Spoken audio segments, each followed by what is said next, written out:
Good evening, chat. Welcome to the Thursday night show. Oh, why does my sound weird? There we go. That fixed it. All right, guys, welcome to the show. Our special sidekick here. Had to wait to get him all sorted out. Yeah, right here, buddy. All right, so welcome to the Thursday night show, which would be weird if we weren't doing it on any night but Thursday. But yes, tonight, chat, is Thursday night. So happy Thursday to everybody. We've got here Clyde. You know, you could argue he's the main show. He's the main thing here. He's why you're all here. But my name is Sean, also known as Potentially Criminal. I'm an attorney in the Cleveland, Ohio area. And tonight we've kind of got, it's not as serious as a lot of other nights are. Yeah, there's a Supreme Court ruling, but then there's just a bunch of like other stuff. And you're just going to be like, huh. So it's kind of one of those nights. It's not going to be a super long show like the other ones usually are, but we are going to have a lot of fun tonight. I think you guys will enjoy it a lot. So I am looking forward to that. So thank you all for being here. We are live tonight on Rumble. I rub my nose, dude. Like I go like this, and he's like, "What are you doing, fat man?" And we're live on Rumble. We are live on Twitter, and also we are live here on YouTube. And last but not least, we are live on Locals.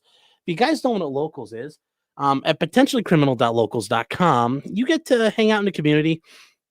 It's just like Patreon, except not as ridiculous with all its rules and limitations. And I still understand why people use Patreon after they platformed a lot of people. But we do. It's nonetheless, it's there. You guys could join us there, potentiallycriminal.locals.com. And you could join us. We do just like Patreon, joining is free, costs you nothing. You can post on the wall, comment to your heart's content. If you guys have things that are going on, we do some things over there and we get to hang out. Like Mr. Medicare is going to be live this Saturday. So we'll hang out. We'll probably stream snipe him. And that's part of the, free access for everybody. Free access for everybody. If you wish to support me, though, you can do so $3 a month. You pay for 10 months, get 2 months free. And with that, you get access to the live shows. We do a live show every Monday night. We do a live show every night after the Thursday night show. We get to hang out, have a lot of fun. Do all kinds of fun stuff that we couldn't get to here or YouTube won't let us talk about here or show here because YouTube, there's a lot of things we can't handle. And what are you looking at? What's over here, Clyde? Huh? He's just staring out the door. I don't know what it is, but I'm just like, when he's looking, it's kind of one of those deals when the dog's looking, you should be like, what does he see that I don't see? Is there a ghost? Is there a ghost, Bubba? Huh? Hey, Clyde, just like, you haven't paid me enough chat for me to look at you. Like, look, I'm going to turn your head, and he's going to look away. He's like, you haven't earned the right to look into my eyes. Oh, you want to give me another treat? All right, Fred, we'll give him another treat. All right, guys. But anyways, in addition, we do run a live chat during the Thursday night show because there are things you can say there you can't say here. Hold on, there you go. You got some dog ASMR. I'm going to sit you down, buddy. Okay. So here we go. If he saw the ceiling cats, he'd be trying to chase them. So no, I'm glad he doesn't see ceiling cats. God, he gets fired up when the cats use the litter box. He tries to chase after them. It's like, oh boy, free entertainment. So guys, if you wish to join, be a member, you get access to the live shows. You can also use the promo code WHIPIT. You get 1 month free access. So join us over there. I think it'll be a fun time. Hope to see you guys there. Also, I forgot to mention, it's Formula One season. So we do watch the Formula One races. And yeah. So hope to see you guys there. Potentiallycriminal.locals.com. All right. Okay, hold on here. What are you guys saying? I didn't see all this. He's saying good dog. Oh, he's always the best dog. He's the bestest boy ever. I don't think you can find a better dog than Clyde. At least me personally. I don't think you can. Is Clyde similar to Ralph? Does he enjoy the poo-poo platter? No. He does not enjoy his own turd. He does not eat poo. Thank God he doesn't. He's not one of those dogs. That would be awful. Especially because Clyde he has this thing where he sniffs your eyeball. He'll sniff like 2.0 or he'll sniff our eyes. And he does it to Lainey. He sniffs Lainey's eyes. And it's a good thing he doesn't eat his own turds because it'd be like, ugh, that's in your face then. That would just be really, really bad. That would be really bad. Caleb says, I just got my haircut last week. Yeah. Oh, actually, it's been a little it's probably been like 2 weeks now, but yeah, it's been a little while. It's been a while. Look, Karen says locals is worth the $3 if you know like Formula One racing. Well, thank you. I appreciate that. Yes, Clyde is getting very floofy. He's getting a haircut soon. Pseudo Snark says, can you still be first? It's all about how you identify, so go for it. Go for it. And Fred Rush said, give Clyde another treat. Well, there we go. We just did. Also, guys, today is the opening day for Major League Baseball. So if you happen to like baseball, well, that happened today. Hopefully your team's won. I mean, I'm not, like the Indians won. That's one down. Maybe another 79 more to go. So, Amateur Conquest Suffolk Twins baseball. Yeah, we'll see what happens there. We'll see what happens. I don't know. I'm hoping the Indians can win. Remember, chat. Remember, it's all the Indians. It's always the Indians. It's always the Indians. It's always the Indians. Never the Guardians. So here's the hoping they win, but I'm not so sure they're going to do good this year. Could they do okay? Could they make the playoffs? Sure. Could they also barely break 500? Yes. Could they also finish like third place, fourth place in the AL Central? Yes, equally. It's not a promising season. No, Mayo says the last time I joined locals chat, Sean called me the N-word. Well, I mean, if you were, like, what do you want me to say? You know, it is what it is. Also, what is this? Did you guys give Lee the Nick yelling at me meme? Oh no. Chat, I think that happened. That AI thing is finally caught up to me. This got posted here. That's in locals. They did it to me. I got animated. No.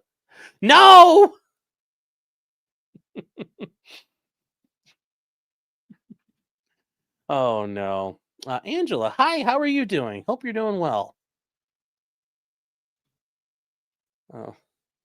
You sure that isn't George R. R. Martin? No. Well, yeah, I got Ghibli. That said, though, there are some pretty cool ones out there. Like somebody did one of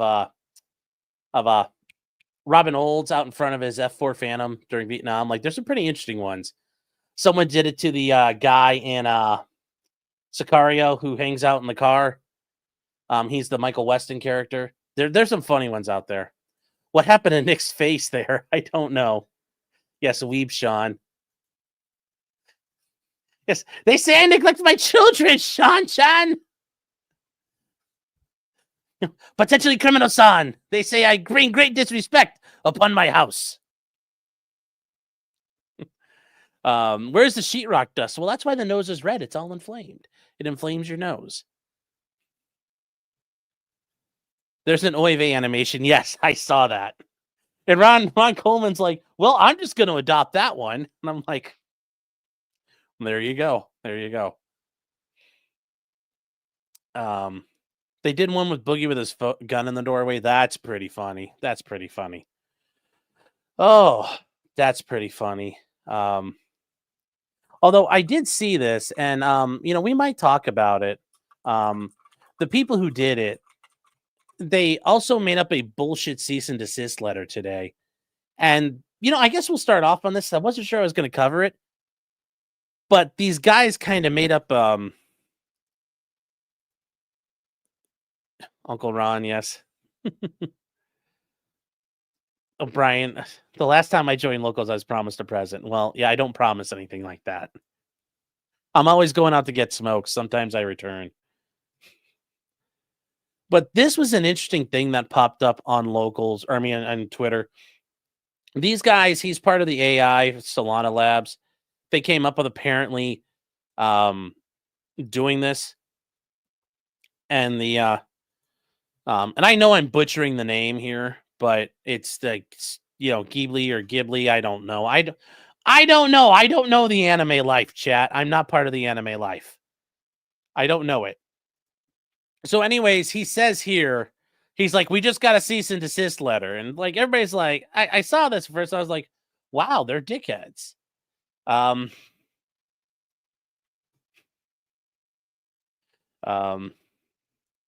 okay. Wow. This is actually pretty good. We're going to have to look at this one later because that's a pretty good one for the, somebody just sent, Parallax just sent me all the pictures. Oh my God. These are.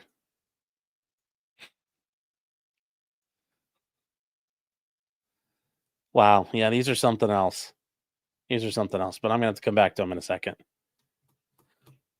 All right. So, anyways, he's saying, yes, we got the cease and desist letter. And he says, I'll have to be a martyr to prove it. Okay. So, you look up these names. Especially the Sakura and Hoshino.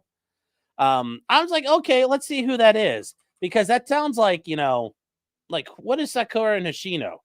Well, if you go into you Google, apparently it's some other fucking anime reference. Yeah. So it's already bullshit. The name of the law firm. It's all bullshit. It's fake and gay. You're like, what the hell? So anyways, going back to this though, it's just interesting because this is a fake letter. So this is fake. I even got bored and called the phone number. The phone number doesn't work. So this is all completely fake here. This entire thing is fake. This entire letter is fabricated. Also, if your legal counsel for the law firm, like if your law firm is legal counsel for a company, this would be your law firm's, heading. This wouldn't be your client's heading. Now, are they in-house counsel for them? That would make sense, but then she wouldn't have an LLP as part of the name. So there's already so many things when you look at this that are just so retarded. Now, here's the thing. You could open yourself up to defamation with this. Because now you're knowingly manufacturing a statement of somebody. And that statement could cause them harm because now people see this as you're making up statements about me. You're claiming that I'm overly litigious. That I'm going after people. And it's like, I never said that. I never did this. That can cause you harm. More importantly, let's say they have to get out, like they go have to make statements and they have to hire an attorney saying, no, that's not us. Well, now you cause them damages too. But this is defamation. This is an intentionally false statement made maliciously. It can't get more maliciously than we know it was a lie and we made it up. Because it says email and certified mail. So he's saying it came via email and certified mail. Okay. So he's going to have to show where's the email from this lady and these people. And he's going to have to show, well, there's certified mail. Did you ever get the certified mail? Like, where is it? And they're going to be like, we don't have it. So this is all such bullshit. Like, it's a cease and desist and they're lying about it. Like, who knows that this company, like, I know a lot of companies are very protective of their IP, but they completely fucking lied about it. This is very despicable. This is very despicable. It's not fraud in that regard. It's not fraud. But certainly the reason why they made this letter up, though, is so people would, they're making more PR for themselves. They're manufacturing PR so they can make money. They want more people using the AI bot. They want more people doing it. They want to gain notoriety. So they're doing this for their own entirely, self-serving motives. And this can be a defamation issue here. You're accusing these people of doing all this, and you just literally made it the fuck up. Like, this is not, I thought it was interesting before, and I was like, wow, this does seem like there's a, like, how the hell does this work so good? But it works pretty good, apparently. Is this an IP issue? Well, you just made this potentially, like, they could sue you for this. You literally manufactured a statement. Not even, oh, I got it wrong, but I 100% made it up, and I knowingly made it up. It's like, well, buddy, I don't know why you would do that. I don't know why you would do that. Yeah, nothing will happen, probably, but who knows? Who knows? Maybe Studio Ghibli's going to be like, fuck these motherfuckers, and they show up and fuck them up.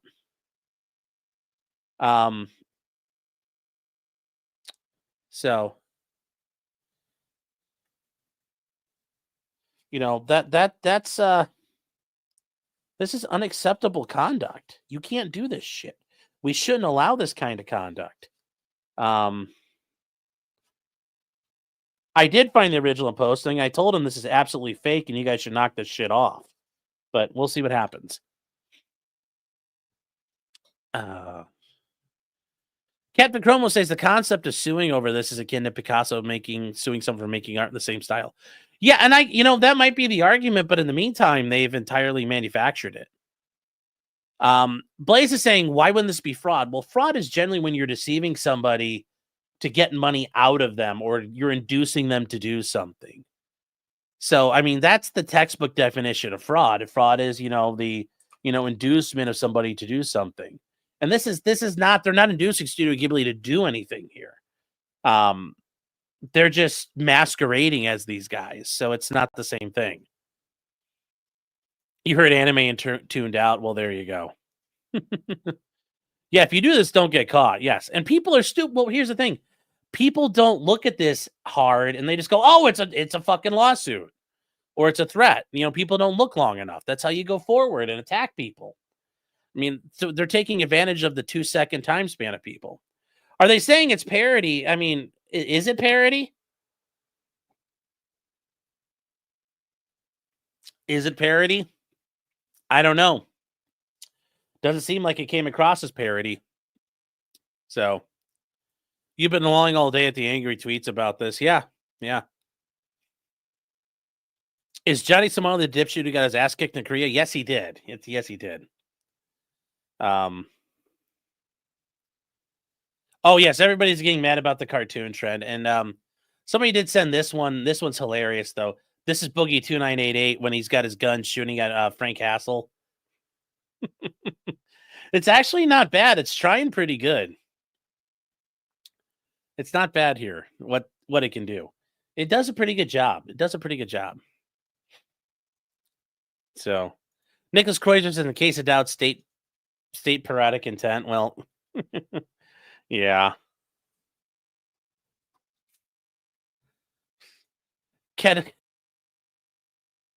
Wait, is this Boogie 1488? No. Yeah. No, it's not him. Is this about the spirited oy vey? Well, that's another one here, and I guess we'll bring that up, chat, since it's there.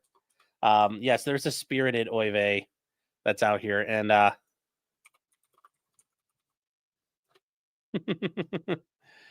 it's pretty funny. It's it is. Where is it here? I just had it. Where is the Ryan Colton thing here?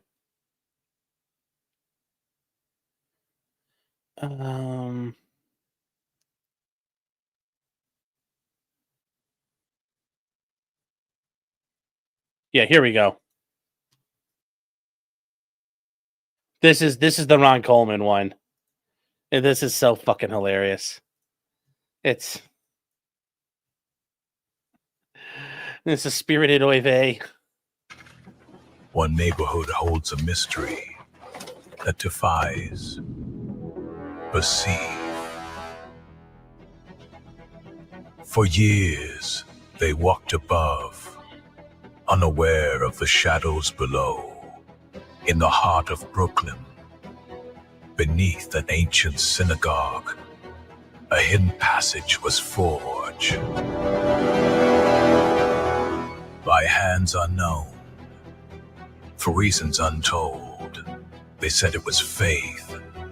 They said it was destiny. But what they uncovered was elaborate. Anyways, it goes on like this for a while. And there are some funny ones here. There's some other ones. There's a great Trump one. Like, I don't know how the hell this does it, but it does a pretty good job. There's some Trump ones. He's at the McDonald's. And there's him and JD Vance buck breaking Zelensky. I mean, there's some good stuff out there. There are some good ones. So it is interesting. It is interesting what it can do. But yes, Meme Copium, how are you doing? Oh, where are the people doing these AI cartoons? I think they're doing them. Actually, I don't know where the hell they're doing them. I have a chance to see it. Is it all from Grok? I think so. So, was that a Furby medallion? No, that was meant to be the Sonichu medallion, I think. Yes, it is incredible. Yes, the New York sewer Semites. James says, in class, this is how they dug the tunnels underneath the pyramids. Yes. It's done through ChatGPT. Okay. You could do this shit locally with Stable Diffusion. Do I look like I understand how to do that or understood a word you just said? Thank you, my reporter, though. I've heard that. You want me to show them all? We don't have time for that. Oh. Real quick, Parallax did say member for 29 months. 29 months. Thank you for the support. It says still no new emojis. I fucking did it. God damn. It is such a pain in the ass to upload shit. Also, guys, if you are a member here, you join here on YouTube. You get access to the members only shows. We try to do at least one a week. We did one last night. It was a lot of fun. But also you get access to all the emojis. And you see people putting up. And for some reason, the one I put in there didn't work. Zandy is saying, question, how is it legal in the terms of service on locals to watch copyrighted content? I see a bunch of channels advertising and as a pro is subbing on locals. I just think because people aren't locals doesn't crack down on it. I mean, that's the only thing. So, I mean, if I had to guess.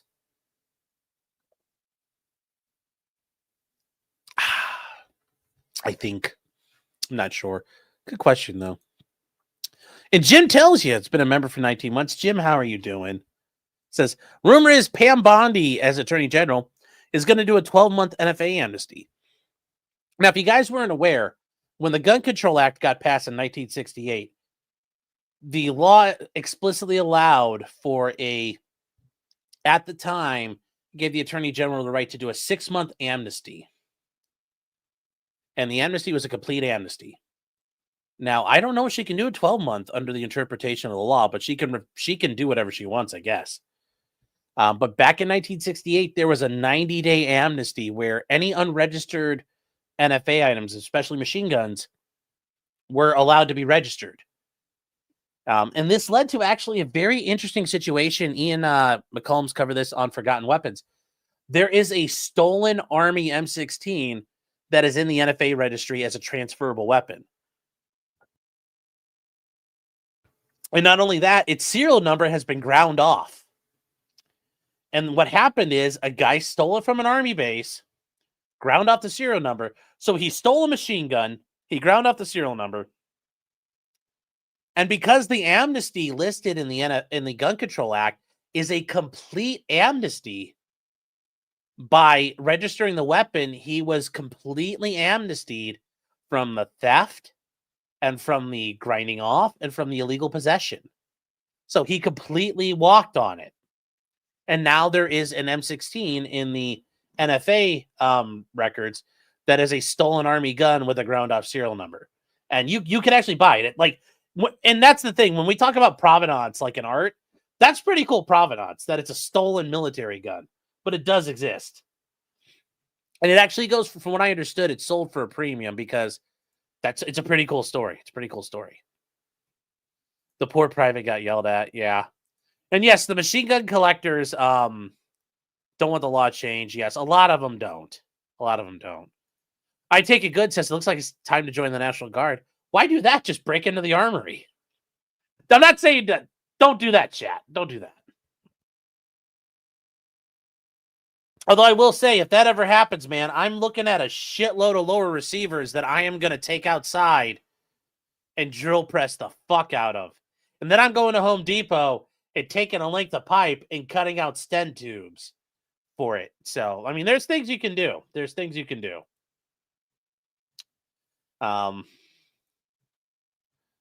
Oh no, EDW Raptor. That's not a wholesome picture.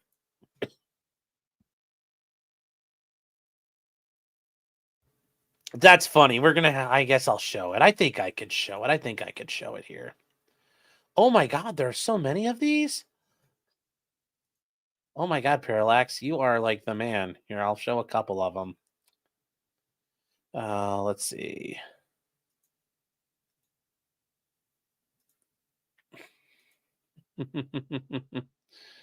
Oh, what is this one here? This is good enough here. We'll take a look at some of these. So these are some of the pictures that got giblified. There's some funny ones in there. So just the things they could show. This is so great. This is so good. And then there's finally a man and his dog. I don't see the problem with this one. Apparently is there some sort of problem with this one, chat? I don't know. I don't get it. I don't get it. So I guess for some reason it's not allowed. So could you build artillery under the NFA? Yes, actually you can buy artillery pieces. Artillery pieces are regulated as destructive devices. There are entire sets of people who own not just like black powder cannons are obviously different, but you can own functional artillery pieces.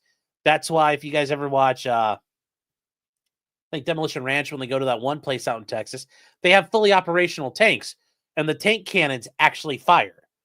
You can own artillery pieces where you have like the pull string and you're like, fire, boom. And you take an artillery, like a shell, and you clunk into it and you shoot it. You can own those. You can own like a 20 millimeter Ehrlichien gun if you wanted to. You could own a 105 millimeter howitzer if you could get a hold of one. All that stuff is 100% legal. Did you just say another Shoah? No. Are nukes technically regulated under the National Firearms Act? Well, there's other issues. There's the Non-Proliferation Treaty. But yes, the ATF has forms that do include the importation of a nuclear weapon. But once again, you're dealing with the Non-Proliferation Treaty, among other things that are out there. So if you tried to get a nuclear weapon, from then on, your only friends would probably be like North Korea and the Iranian government. So not sure. I'm sure that's not the way you want to go, but theoretically, yes. Theoretically, yes, you could do it. Adam A says it was just a man wanting more for this world.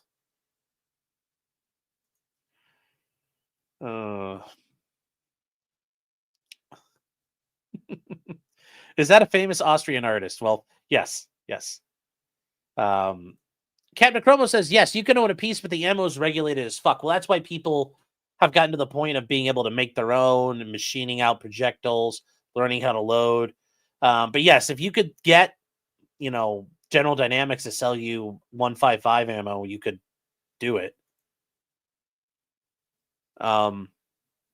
Jim says, they say the Hughes Amendment gives the AG authority to open up the registry for a year. The language is up for interpretation. I think that's what they're going to have to do. Is just open it up and dare people to fucking sue them for it. So, don't know. It'd be nice. It'd be nice if it did, because I'd run out and start making all kinds of shit full auto. I'd register a fucking receiver. I'd go bend some AK flats. I do everything. I'd have all kinds of shit stamped up and ready to go. Michael says, be right back, gonna build a Sea-Wiz. Well, oh. So, Aquila is saying, does the amnesty include the manufacturing of nuclear devices, which are the NFA items? No. I think there's enough issues, like, even if the NFA allowed you to do it, you'd have so many, like, and I know you guys are just, but think about it. You'd have the Nuclear Regulatory Commission, the atomic, you'd have everybody up your ass if you started trying to build a nuke. There'd be the NRC would send in an S team, like they'd be like hunting you down to find it. Like the FBI would think you're probably trying, like you're Al Qaeda or you're making a dirty bomb. they throw you in the Salvadoran prison or something to get raped by all the Venezuelan guys. No, you wouldn't want to like building a nuke would not be a very bad idea. Like the nuclear Boy Scout, it didn't work out well. They condemned his house and it's now a Superfund site. So yes, you trying to do this, you're going to need to get, centrifuges ready. You're probably going to screw up with that. You're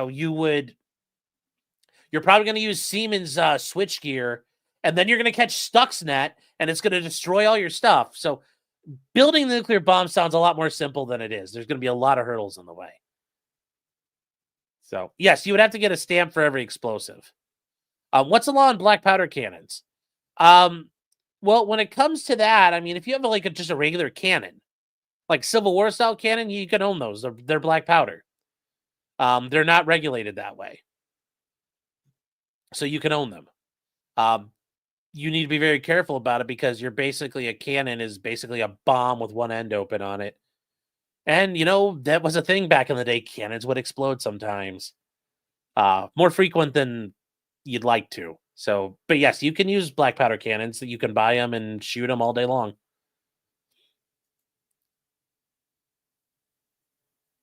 So, yes, nukes are totally different firearms. Well, yeah, that too. Real quick here. What's somebody saying? P-Dub says for this, you get the MQ9 due process. Yes. Edward Scott says if an M16 can be amnestied, who says a nuke unless we try? Well, because guys from the National Nuclear Safety Administration, the NNSA, I think we covered them before on this channel. Probably some of the most like if you guys have ever been out west and you see the nuke convoys and those guys are driving along in Suburbans and Bearcats and they look like they're ready to just kill everybody in sight, you'd have to get one and those guys are going to stop you. So have fun with that. Most nuclear power plants, their security is insane.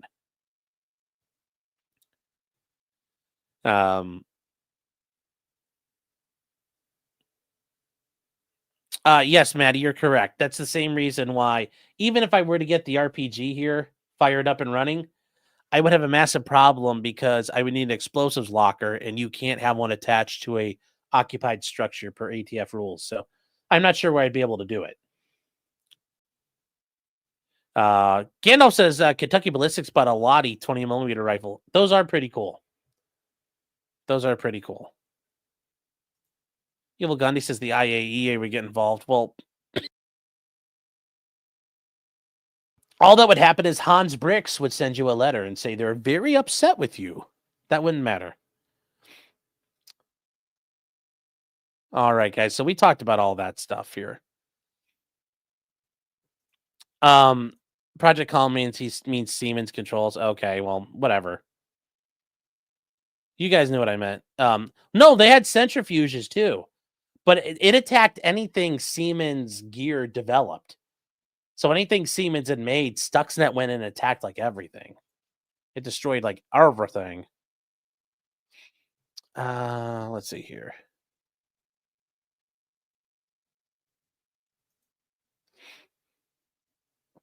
All right, guys. One last legal discussion about explosive devices here. All right. Oh, Spud Gun for £5. £5 from Sterling. The King Sterling. Yes, the King. And guys, we are going to get to this tonight. There is an interesting story out of Britain, and you're like, I wasn't joking about it. It's a real thing. It is a real thing in Britain. They are banning swords. I thought it was a joke, but it tain't. It tain't. Sadly, it is real. Sadly, it is real.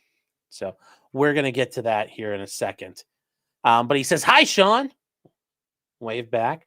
Says, have 5 great British pounds worth about 30 cents given the way Reeves is screwing everyone. Well, right now it's still worth more than 5 American dollars. So you're still winning, but thank you. Sika Loather for 10 Singaporean dollars says, ethanol, oh my liver, Ralph told Pot Awful that it's illegal to talk about children and minors in Mexico. If you're on a show talking about them, maybe I could see it, possibly. Do you know if that's true? And in what context would it be illegal over where you are at? There's no real limit here. I mean, like, you could talk about children. I mean, Rush Limbaugh was famous for, he did a famous thing where when the Clintons were in the White House, he said, like, oh, the Clintons got a new dog, and it was a picture of Chelsea as a kid with braces on, and everyone's like, ooh. But other than that, there's nothing against the rules. I mean, you like Melton from Nobody Likes Onions talks about like all that kind of fucked up shit about Aaron's kids. Like, it's all legal. There's no illegality attached to that necessarily. So, but yeah, I mean, I think I answered the question. If I didn't answer it, get a hold of me. I know how to get a hold of me. I can answer it a little bit more, but I don't think so in Mexico. I'm not sure though. Not sure. I wouldn't go fucking around doing that because you're just inviting trouble. And whether it's not from the government, it's somebody just kicking the shit out of you for talking about their kids. That's why I wouldn't do it. Well, I mean, like, to be fair though, I would do it. Like, you could talk shit about Joe Biden and his son, but Bad Weather Biker for $20. Thank you for that. Thank you very much. He says, what if we use really thick oil refinery piping, bolted together and leaned it up against a mountain to launch satellites for research? Yes, and we had a French scientist working for us. Hashtag Project Babylon. Yes, you guys don't know what that is. There was an attempt by the Iraqis to build a massive super gun on a hillside to lob projectiles into Israel. And this is during the 90s after the Gulf War, after Desert Storm.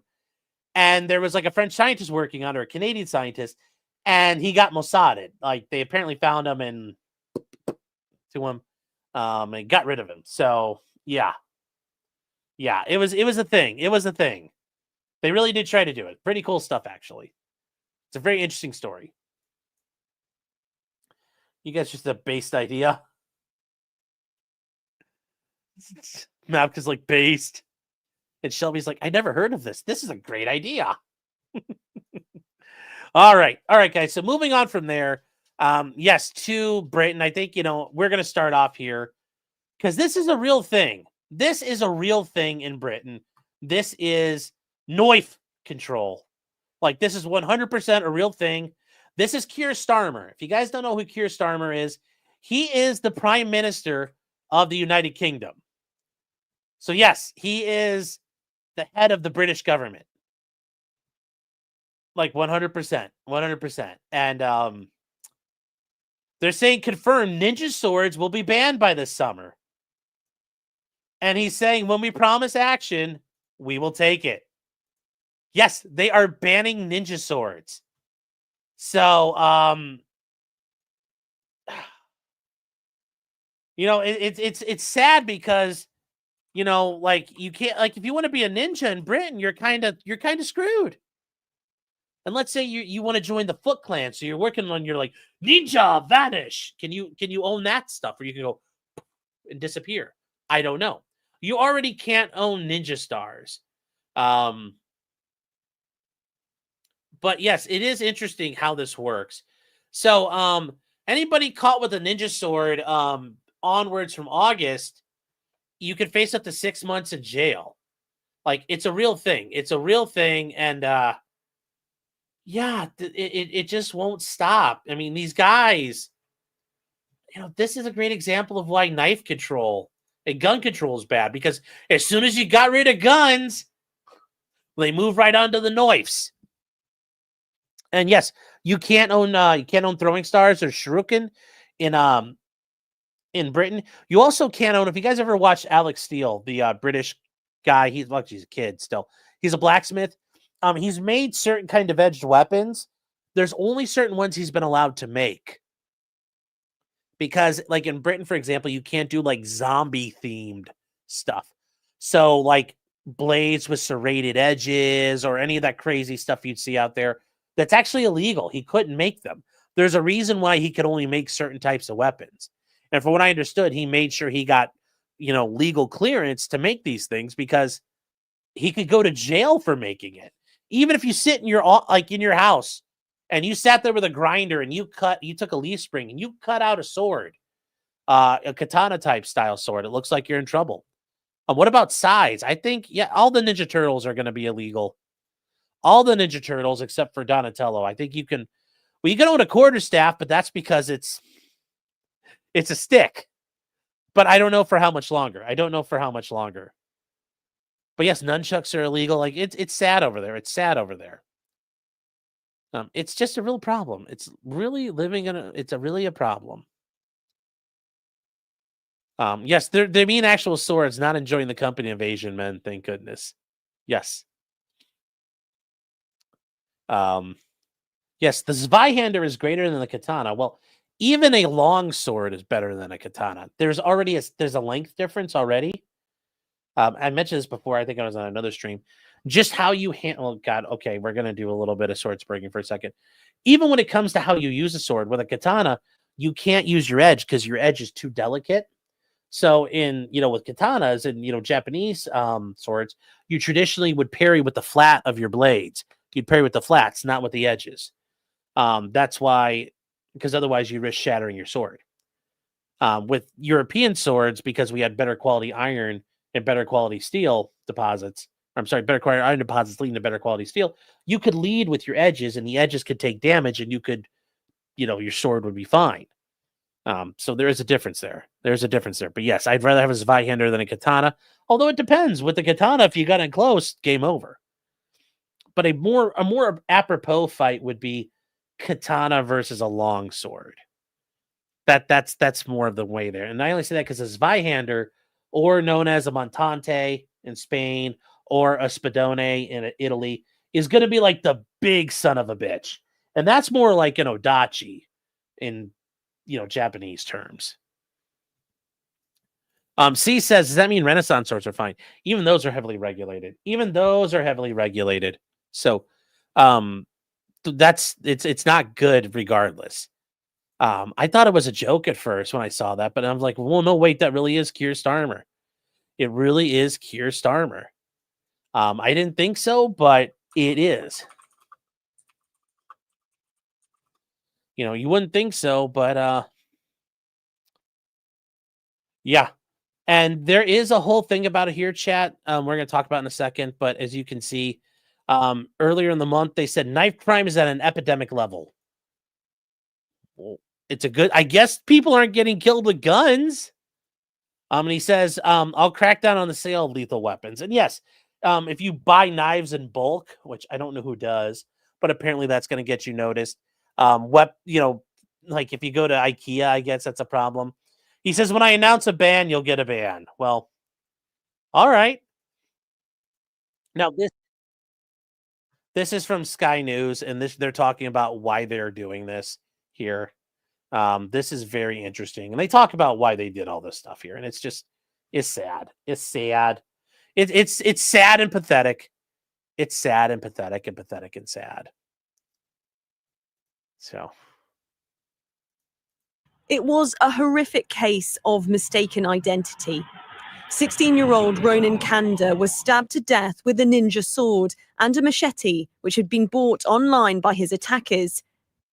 Ninja swords can be up to 24 inches in length. The law to ban them is named in Ronan's memory. It's quite sickening to see these things are still available. There are still children carrying these type of weapons. It's painful to see that our world is surrounded by these things. There were more than 55,000. Oh no, look at all the knives, chat. No, England, no, they're gonna die. I mean, look how cringe these people are. We go from rural Britannia to a nation that bans knives, and even the Polaris missiles and their nuclear submarines are leased to Britain from the United States. Like, this is a country that has died 1 million deaths already. Incidents of knife crime recorded between 2023 and 24. Ronan's law is part of the government's plan to tackle the problem. Last year, they banned zombie-style knives and machetes. Now the Home Secretary has made it illegal to manufacture, import, sell, or possess a ninja sword. In the case of Ronan Kanda, he was killed by teenagers who had managed to buy more than 20 weapons online, dangerous weapons that frankly should have been illegal, and we have since now banned. We are banning those weapons, but also he should not have been able to buy those sorts of things online without proper checks in place. The new law comes into effect from August. Police are urging. I mean, I'm not gonna lie. Like, I hope that guy's got to be like in heaven, being like, "Mom, you're being so cringe. Stop." He's like, even God's laughing at me for how gay this is. People to surrender their ninja swords with the hope. And this is the thing they do, chat. They have weapon bins, and they have all these things about bin it and like throw. You can surrender weapons in their amnesty bins. They have these all over Britain. Of preventing the needless loss of yet another young life. Alice Porter, Sky News. Like, that's a real report. Like, we share a common heritage with those people. We share a common language. We share an ancestry. I mean, these are not the Anglos and the Saxons. They would come today and say, "Who the hell are you people?" And they'd say, "Why do you all look like you're from Pakistan?" But seriously, like, this is sad. This is sad. This is sad. Yes. The most Irish Ronin ever. Well, there's that too.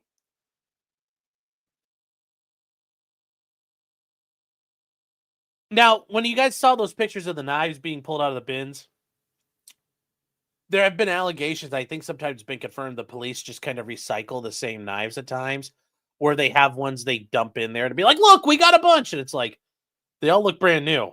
And they're like, "Shh." Jody says, "Look out, steak knives are next." Probably. I mean, you know, you guys joke, but that's a real thing. It's a real thing. Oh yeah, this is actually really good too here. So we'll switch over to this. Hold on. This is a thing from So kitchen knives, of course. The truth is this is fucking Idris Elba. Like, this is how bad they are. The truth is that kitchen knives are perhaps 25% of the knives used in most of the terrible crimes. That's one of the stats in the films. And those kitchen knives are usually a domestic situation. Okay. So kitchen knives, of course, it's very difficult. They're a domestic knife. I do think there is areas of innovation that we can do with kitchen knives. I hate to say it, not all kitchen knives need to have a point on them. That sounds like a crazy thing to say, but actually it would reduce. You know, you can still cut your food without the point on the knife, which is an innovative way to sort of look at it. And in a country in crisis, I'm sorry, but yeah, let's look at that.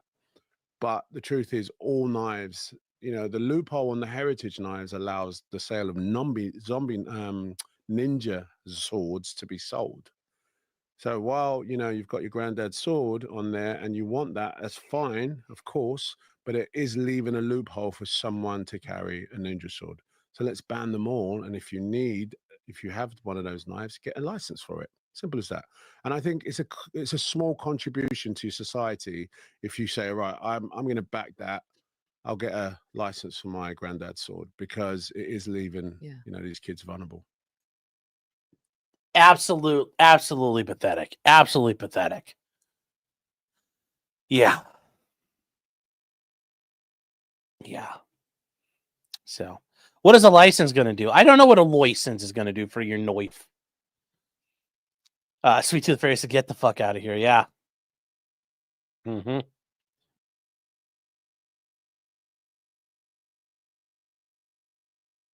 A random user says, "Maybe my granddaddy was a ninja." Deadeye says, "I lost respect for him." Oh, he says all kinds. Idris Elba says all kinds of retarded shit. So if that's going to do it for you, trust me. I got all kinds of news for you then. I got all kinds of news for you. So there you go, chat. Britain is cucking itself hard. Hard. All right, now moving on. I guess we'll get to a real story now because it's about time. We're here. It's about time to get to a real story. Karen Reed, or in chat, as we like to call her, Carry on Red. Karen Reed, guys, remember, she is going to trial for the second time. Up in Boston, she has been accused of murdering her boyfriend, John O'Keefe. The idea is she hit him with his car, and then he died in a snowbank and basically froze to death in blizzard conditions all night long back in 2022. Yes, Karen Sneed, as you also may know her. If you guys also follow Turtle Boy, this is his bread and butter. So there are some updates in the Karen Reed thing, and we're going to go over those real quick. So the first thing we're going to talk about is the United States Court of Appeals for the First Circuit. If you guys remember, they filed a habeas petition in federal court arguing that her first case was actually acquittals and there's double jeopardy concerns. And the district court shot that down. She did appeal to the First Circuit, and that's where Massachusetts is, the First Circuit. So Karen Reed versus Norfolk County Superior Court and the Massachusetts Attorney General. And they happened today, the judgment. And they said this cause came to be submitted on the briefs and original record on appeal from the U.S. District Court for the District of Massachusetts. And they say upon consideration of that, the district court's decision is affirmed. The motion to stay the state court proceedings pending the appeal is denied as moot. So there you go. Basically, they say, not interested, don't care. We're not staying the case. We're not doing any of that. So, yeah.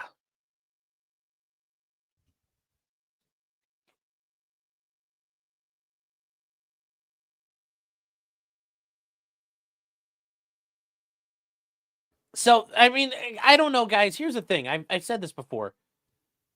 You guys can't, they're doing all this stuff. It's never going to work, and nothing ever happens. As I said before, I think Karen Reed's going to get convicted this time around. She probably is. Especially if they go down this road of it was all a setup again. If it's a frame job, she's going to get tossed. Because it's not going to work. It's not going to work the second time around. It didn't work the first time around. And I willingly was open ears to maybe they got something. And it turns out they ain't got nothing. So they need to work on other attack strategies that they've already used. Just this whole idea, if it's a frame job, it's not going to go anywhere. Now, in addition to all of this, a new person has joined Karen Reed's team. And this is an attorney. Her name is Victoria George. She is a labor and employment law attorney. Now, you might say, well, why is she involved? Well, this is where actually things get really weird. I'm not saying it's good or bad. But it is very interesting. And it's because this woman right here is joining Karen Reed's team as an attorney. She's a Massachusetts attorney. She was one of the jurors on the Karen Reed first trial. She ended up being an alternate juror, but she sat through the whole trial as a juror. This is weird. And I'm not saying that in a bad way. It's just I've never heard of this happening. It's a good thing for Karen because they can utilize her to their advantage. She's not pro-hawk. She has a Massachusetts bar number. She is a Massachusetts attorney. Notice, Alessi, he's got a PHV number, and it says the state. She's just like the other attorneys involved. This attorney out of the Inetti firm, just normal number. Alan Jackson has a PHV, Pro-Hawk number, out of California. She's 100% an MA attorney. She's a licensed Massachusetts attorney. So the neat thing is she can join right away, and Judge Bev cannot stop it. She's allowed to be there. There's no issue that she wasn't on before. It doesn't matter. Different jury, doesn't matter. It's odd. It's very odd, but that doesn't mean it's wrong. And that doesn't mean there's anything wrong with it. It's just, guys, this never happens. This is like something if you're writing a novel, you might write this there. And then if you send it, you're like, hey, Sean, I wrote a novel. Take a look at it. And I would get to it and I'd be like, this is impossible. That would never happen. This is one of those times where this defies reality. But it's cool. I think it's good. I hope they can use it to win. I wonder if she's pro Karen. Yes, she has been very actually outspoken about it. She thinks the whole thing's a bunch of bullshit, and she thinks Karen should have been acquitted. Tim said, how did the attorney get on the jury? Because they kind of like it just worked out that way and nobody could get rid of her. Not every state automatically disqualifies attorneys from being on juries. I know, like, I'm pretty sure in Florida, if you have a law license, you're automatically banned from being on a jury by law. Some states, cops are banned from being on juries. It just depends where you're at. Here in Ohio, there's no rules for anything. Now, if there's many times, if I ever find a jury and you're a cop, guess what? You're getting the fuck out. Afuera! Afuera! As I learned yesterday, afuera! Afuera! You're gone. If you're a lawyer, pretty much afuera! You're gone too. I think that was a situation they couldn't get rid of her. Potato Biden says no non-disclosure. Jurors can talk about what happened in the jury room. Remember, the jurors can give interviews. They can talk about what happened. There's nothing stopping them. They're fully allowed to discuss it once the case is over. So there is no stopping that. There is no limitation to her. Yes, holy shit. Imagine being so innocent looking that one of the jurors ends up becoming your lawyer. Yeah. Yeah. Unlike law students said, did she vote as part of the jury? No, she was an alternate, so she didn't get to deliberate. It would have been even better. It would have been even better if she had been on the jury. That'd be funnier. Tim Beatty saying she should do the closing argument to say, I would have voted not guilty. Yeah, that's not going to be allowed. That would not be allowed. Do you think she has a unique perspective as a juror from the first trial? Yes. 100% she does. Did Yannetti witness everything she did? No, she didn't witness everything Yannetti did. She witnessed it from an entirely different position. She sat in a juror box. Yannetti witnessed it differently, guys. That's the Sitch and M talk about that thing where it's like two people are watching the same thing and they have two different interpretations of it. Two viewers, one movie, two viewers, which results in two people's opinions on it. The jury sees things completely differently. She had no knowledge of the case before it started. And she went through and she voted not guilty. And then she learned everything later. And she's like, oh my God, this is an injustice. But no, you see the jury sees things completely differently. I mentioned this before. Jurors will focus in on things that you're like, there's times where I've had a trial and we get done and the prosecutor and I both want to talk to a juror. And one of the jurors comes over and says, oh, yeah, here, this was something I was really caught up on. And after we're like, oh, well, thank you, sir. And I look at the prosecutor afterwards, or when I've been a prosecutor, look at the defense attorney and go, these motherfuckers have no idea what they're talking about. They focused on the wrong thing. Like, what, we're like, that has literally no bearing on the case. So they have entirely different viewpoints, and it's something to think about. It's something to look at and think about. This lady is trying to tell Bev to fuck off. Sure. Mavka's saying it's illegal first. It's illegal first that we know of, but I don't know if it's truly the first time. It's the first time we've heard of.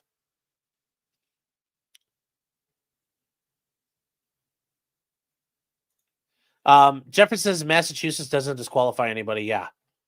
Yes, I said afuera. Maddie says once it's over, chat. Thunder Dragon says in Virginia, I believe farmers can't sit on juries. Now, here's what I'll say. I don't think that's legal, but what happens typically, especially if you live in rural communities, is during the spring planting and during the harvest, farmers get excused from being on juries because they got to go in and take the crops. They can't piss off a day or two.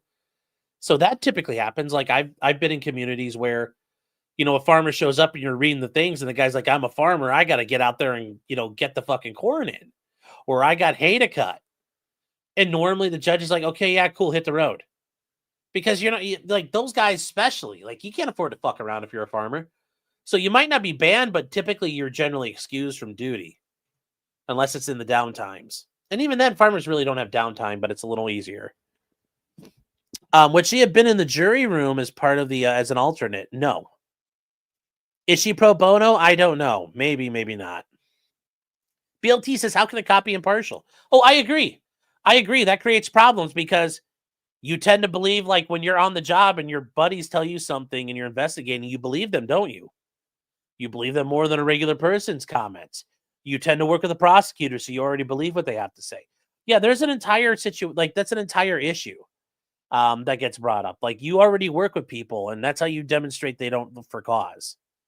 And if you can't get rid of them, yeah, fucking use a preparatory if you have to. Philip says, how are attorneys allowed on juries? Well, as a citizen of Ohio, I have the right to serve on a jury. Why shouldn't I?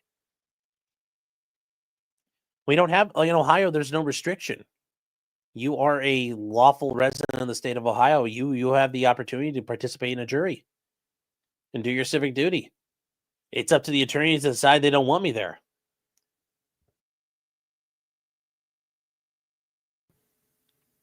Yes, it's also called the social contract, but I understand the idea that as part of the social contract, we modify it and limit the ability of a jury for certain people.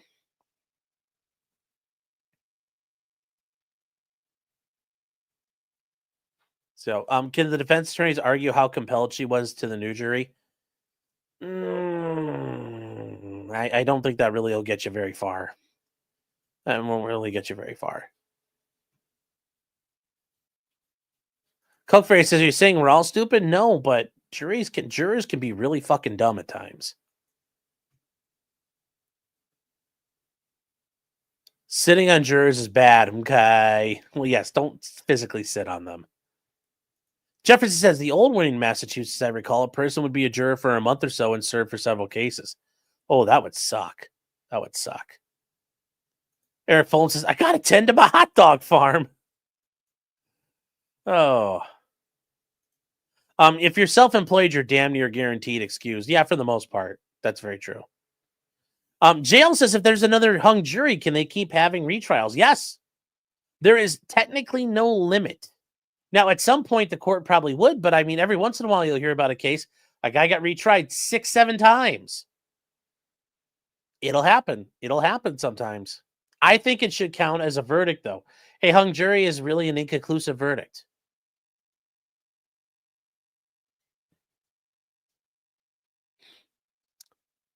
Ohio is the Florida man of the Midwest, yes. Tim says you don't have a right to sit on a jury. I have the right to be called, and I have the right to participate in the process. Now, I have the right to be there, and if you want to kick me off, fine. But the idea here in Ohio is we don't automatically ban people. It's up to people to choose who they want as a jury. And if the parties want to choose me, then great. I get to exercise my rights along with them. I'm not allowed on juries. It's a long story. Well, I'm not within 500 yards of a jury. That'd be really awkward in court. Your Honor, I'm not allowed to be within 500 yards of these people. So,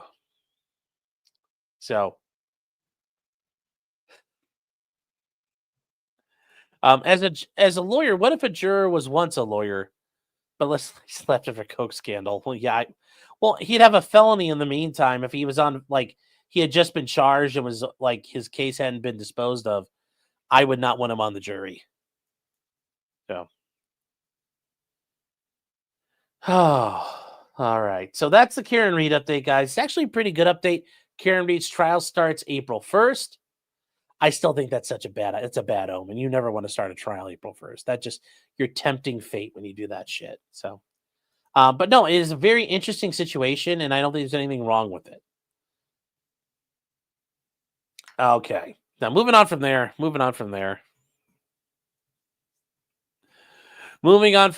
This is interesting. I thought it was an interesting thing that happened out in Tejas. And I learned that technically this could happen here in Ohio, too. So a lady won an $83 million jackpot in the Texas lottery, and she's still waiting for the payouts. Now, what happened here? It's kind of interesting.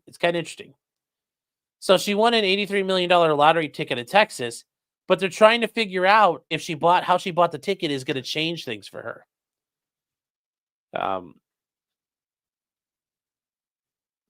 So what she did was she used Jackpocket, which is a courier service.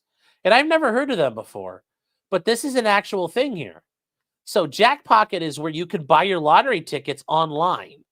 Basically, you're kind of Ubering your lottery tickets, which, I mean, I get we're really lazy as Americans, but holy Jesus Christ, we are lazy people. Even when it comes to buying a freaking lottery ticket, we're like, I am tired. I can't get up off my ass and get to the gas station.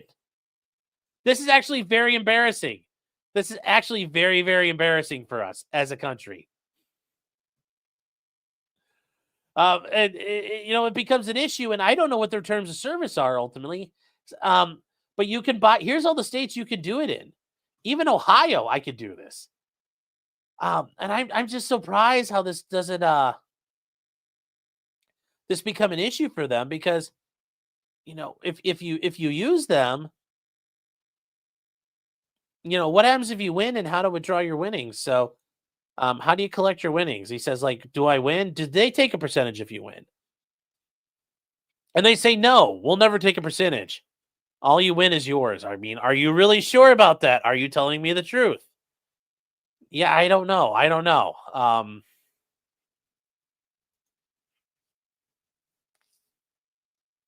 It's very interesting how they do this. It's very interesting. So what do they do? Getting back to the article here. The Texas Lottery Commission said that they're trying to ban this, and they did successfully. It's getting passed through the Texas legislature to ban this type of stuff. But she said she spent $20 on lottery tickets, and she chose to buy them because it's way more convenient. It's safer than going to the store to buy lottery tickets in person. And she's used it before, and she's won before. And she says that, while it's being reviewed, there's noting that the payment timelines could vary depending on the things. And that's true. Sometimes it takes them a while to pay out on lottery. They don't have to do it. Like, it's the government. They can screw around with it. But yes, a courier went out and bought the tickets. And she said, I was surprised because at the time everything was okay. And you could use these services to purchase tickets. So, less than a week, about a week later, they passed a bill banning these things. And they said that it was going to happen. So the Texas Senate passed the bill. The Texas House has to take a look at it. And they said that technically the Texas Lottery Commission says these are illegal under Texas law. So it's not clear, though, if the ban would be applied retroactively. And now that's a takings issue. Like, this woman's going to be able to challenge the government like that. It's going to be very interesting how they do this. But yeah, there's all kinds of people worrying if this is legal. The Texas Rangers were sent to investigate this. Like, I'm sure that's a good use of their time. So how does that work? How is all this going to happen? We don't really know. But apparently for 6 years, they've allowed this to happen. And they paid out hundreds of millions of dollars, which that looks really bad for the Texas Lottery Commission. So they've got a lot of things that go against them. And one of them is you could almost consider estoppel by waiver. They waived this ability. Like, they didn't already notify them, you're doing this, stop doing it. Estoppel by waiver, that they've waived the ability to pursue the issue by the Lottery Commission. Now, the Texas legislature can do what they want.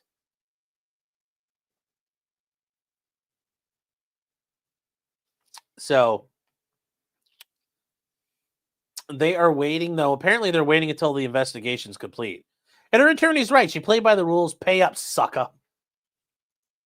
Now, if you guys have not seen this before, the Texas Lottery Commission put out a thing, and they want you to please play responsibly, but be a degenerate gambler. So here's how they talk about this. They talk about this like it's so sinister. And that's the funny thing here, their responses to all of this. So they talk about that they issued a policy on February 24th, so a week after this woman won, saying that these lottery ticket services are not allowed. And they say under the amendments, a retailer that works in conduct with a courier service would lose their lottery license. And that's how it works, guys. So in every state you're in, where the gas stations or wherever it is sell you lottery tickets. They are licensed and given that authority to do so by the lottery commissions of your state. And it's a big deal. It's a big moneymaker. They make a little bit off of every sale. And then there's the issue of what happens. Like the store gets money if you win.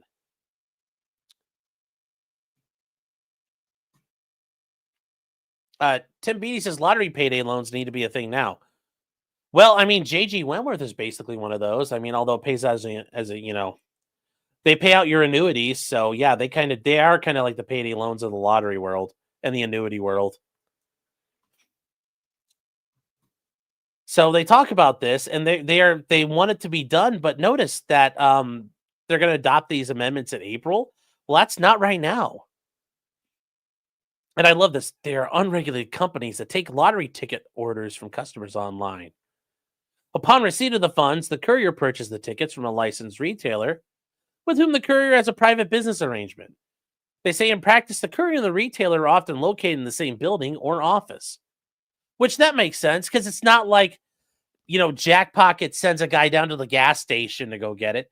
They work with somebody who's got a license and they just sit there and print out tickets.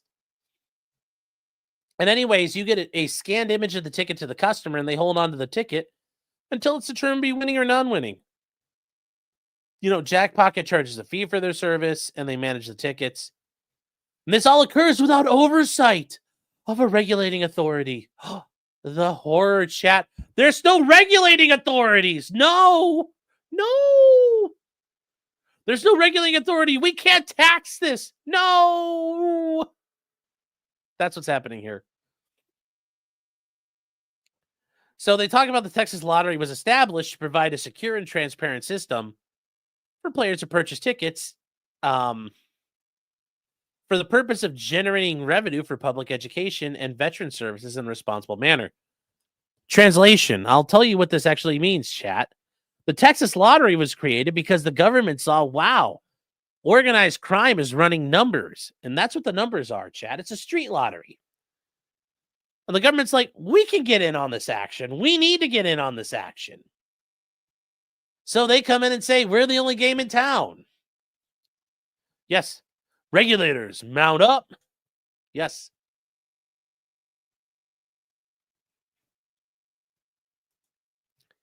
So this is the thing here. Oh, it's in a responsible manner. No, you guys want money.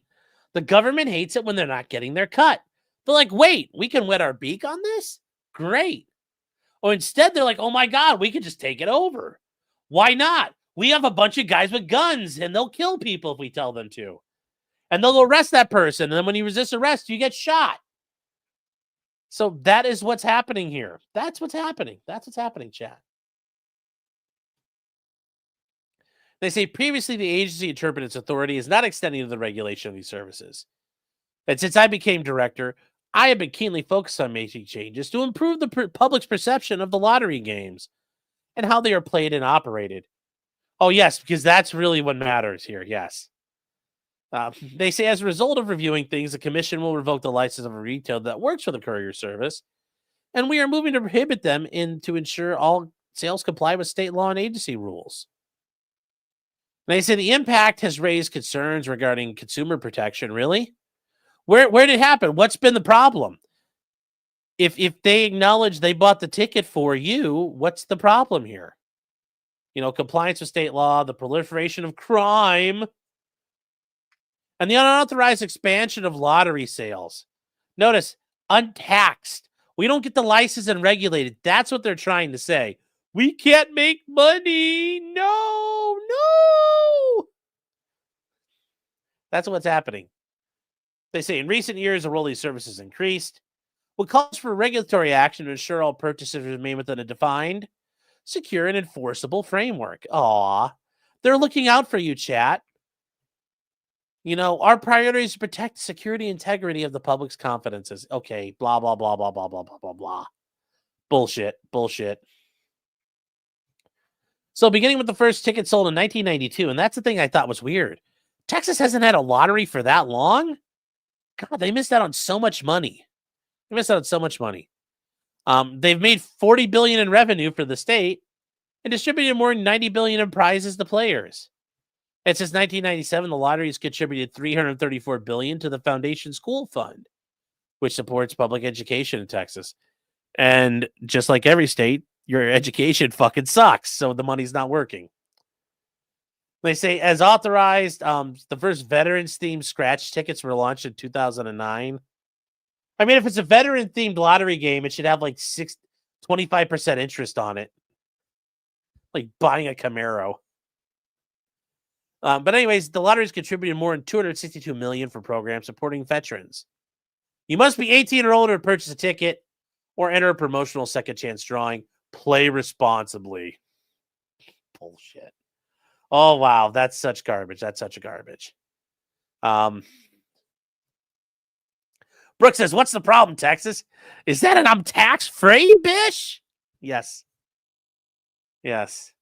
It's nice because Texas doesn't have an income tax. Ohio does, and they still do all this crap.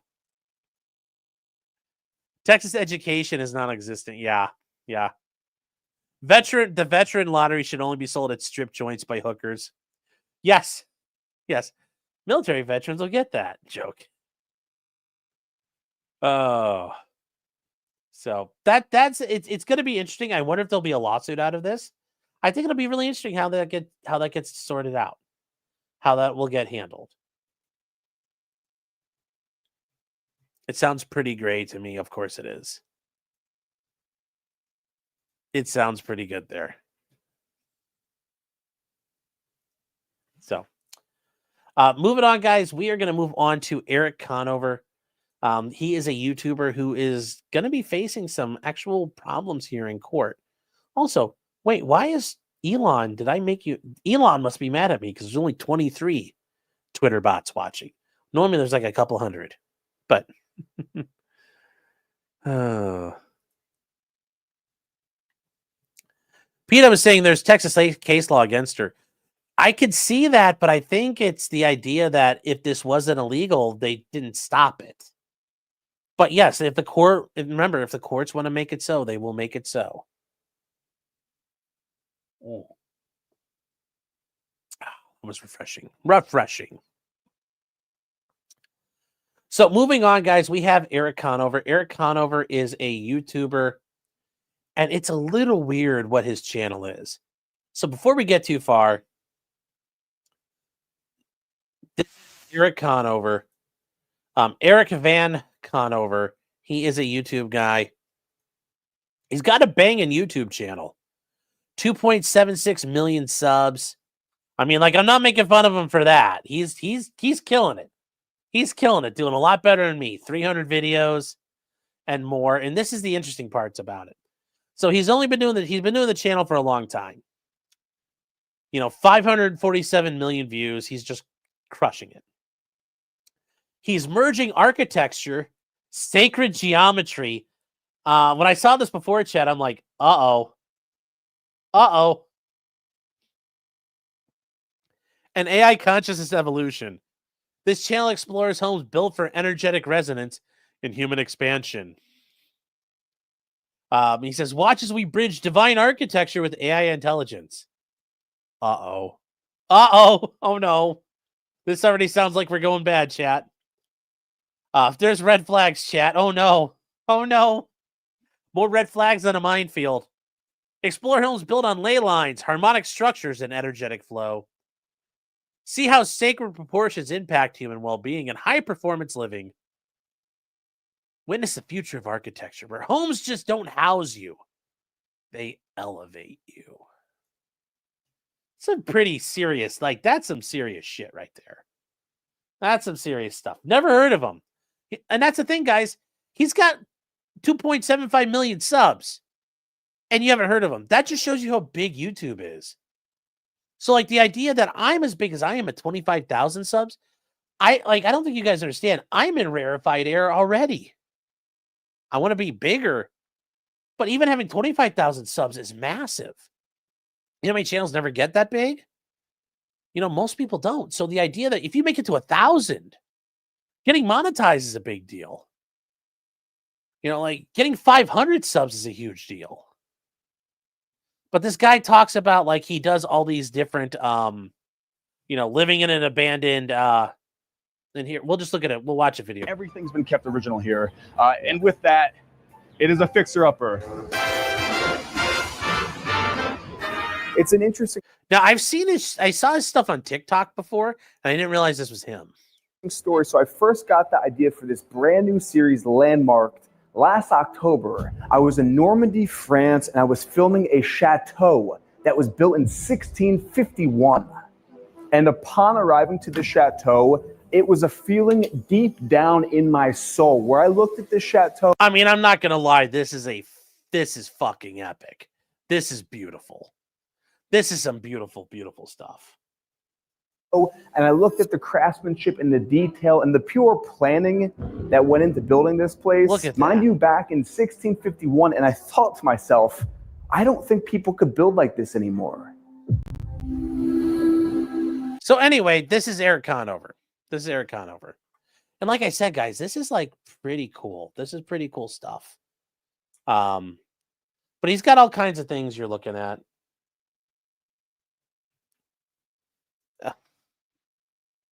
Now, we're going to leave this part here. So what happened to him?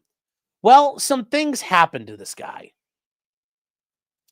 And he was in New Hampshire, and he's been charged with attempted murder. So now something weird happened. And I don't know if this guy had a mental breakdown or if he's always crazy.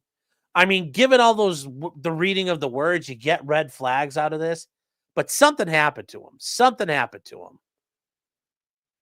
MYB says, did I read the court filings for this guy? I didn't get a chance to see him if they're out there. I just saw him in court. We're going to go over what happened to him in court. If there's something out there, let me know. I'll bring it up real quick and I'll react to it live with you guys. So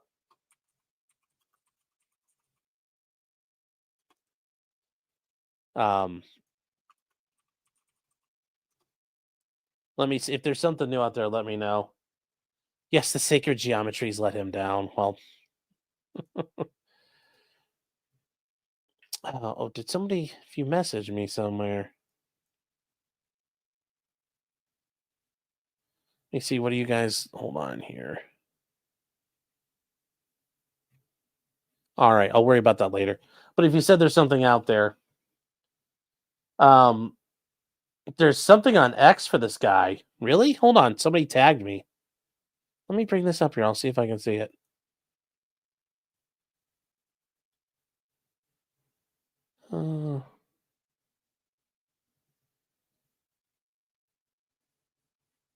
I don't know what you're talking about, the very damning thing. Let me. This is a Turtle Boy thing. Okay, I thought you were talking about Erik Conover. Sorry. So we'll go back to. We'll go back. Okay. So going back to this.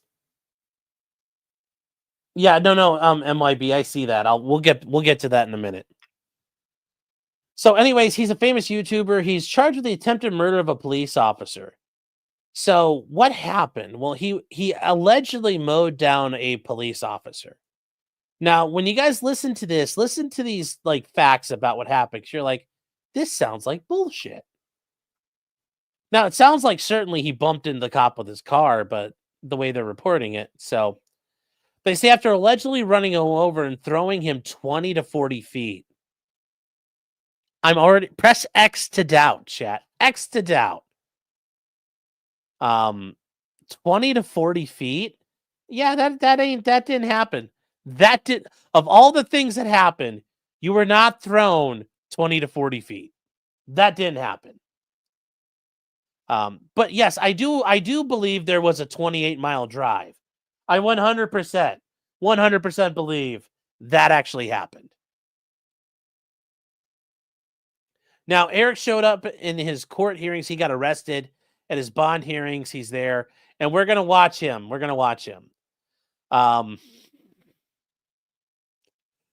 yes, he went on a bunch of different claims here that were very funny. You know, but this is him. This is him in jail. This is him with his doggo. I mean, look at that doggo. That's a happy golden retriever. He's just like, I want to eat food. Now, he says there seems to be a misunderstanding. I'm exactly who I say I am. I'm a YouTuber. I almost was like, I'm not gonna lie, when Nick was in jail, I was waiting for him to say shit like that. But Your Honor, you don't get it. I'm a YouTuber. Now here's the problem. They say that the officer, he says when he exited his vehicle, he moved around to the rear of his cruiser, and you then hit his vehicle rapidly, pointed it directly at him, and accelerated, striking him at a high rate of speed. Now, apparently there was a drone operator in the area, and it was captured on video, which that'll be interesting if we get to see it. But yes, here's the thing. He suffered a leg injury. This is the guy. He got thrown 20 to 40 feet, and his leg got hurt. Oh, whoa. Now, the chase was like people were watching it. They're like, this is him running away in his Jeep. And he went a total of 38 miles. Now, if you guys want to see what happened here, we're going to do this. But yeah, this is him talking about all this stuff. He tries, he does all kinds of things. Now, apparently, he had been arrested just earlier for DUI charges, although I don't know if that's been confirmed. But it's going to get interesting here. Now, before we watch the video of him, we do have his Twitter, and his Twitter is this is interesting Twitter. He says, March 13th, the New Hampshire State Police suffocated me in cuffs. Sounds like Chili DeCastro. They stole my blood. They stole my essence. They crushed my rights. I'm suing for 4th and 14th Amendment violations. And at Sean King, yes, guys, this Sean King, Talcum X, Martin Luther Cream, the fake black guy. He says, at Sean King, they think I'll stay quiet. Help me fight. Help me fight. And he's just showing off his injuries. And this is him in the jail cell, in the holding cell. So this is I'm not saying he's not crazy, guys. I'm just saying, like, this is interesting. This is interesting. And it gets better. So he does have a hearing. I don't think it's been fully released. There are clips of it. And this is where we go from here. I have everything right here and it's all been falsified. Erik Conover had a lot already. He's like, it's all falsified to say before his arraignment this afternoon. If anyone dares try to test my mental confidence, I will eviscerate every single person with my intelligence right now. And that's not being egotistical. Police paper. Remember, chat. Shut up. Do not talk. Do not talk. Everything you say can and will be used against you. Please do not talk. This does not help you right now. Oh my God.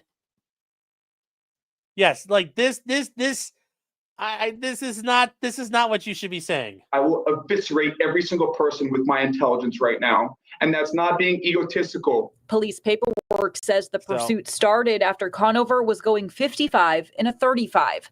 So he was speeding, and they have video of him driving along here, so somebody's filming it. Drove at him. And this is the car just, going by. That him being chased in a slow speed chase. He starts, then it gets out of hand. Our Father who art in heaven. The paperwork says the officer was. I mean, he is. I give him credit for saying the Lord's Prayer. Our Father who art in heaven. The paperwork says the officer. So, but then he gets to his parents show up on screen, and oh buddy. Conover is facing several charges, including attempted murder. Mom, thank God! Look at me. Today. This is his mom and dad down here. Like, this is a little bit much, but yeah, his mom and dad are here. In court, Conover was outspoken, claiming that he's a public figure because of his nearly 3 million subscribers on YouTube and saying this was part of a, quote, police sting against him. All right. Okay, Erik. All right. They're here to help you. The state asks that he remains in preventive. I mean, that's rough. That's rough. It sounds like this guy has like lost his mind. And I say that honestly. I'm not like trying to mock him. I think his cheese let off his cracker. And that's really sad. It's really fucking sad to see. I hope he gets some, help for this. Whatever they can do for him. I mean, I think it's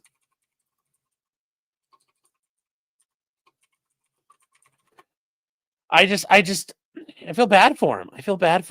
Like this is not good. I mean, he's had it's clear as something happened to him. Something snapped in his head.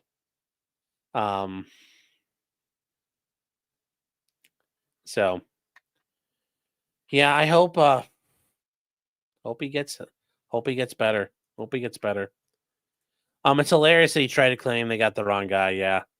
And then he was late. He was late for his streams. MYB says, I read the latest court filing. No, I have not gotten to it. I know you sent it. I saw it. I know it's a Turtle Boy Karen Reed thing. I've not had a chance to get to it. We'll get to it in a second. So no, I've not had a chance to read it because we were going through all this, but I will take a look in a second. He's AI generated. Did he kill the cop? No, he bumped into the cop. And so now it's like attempted murder, which I think is a bit much. The sacred geometry let him down. Yeah, they're gonna throw the book at him. Well, sure they are. You allegedly run over a poor little policeman. They're gonna lose their mind.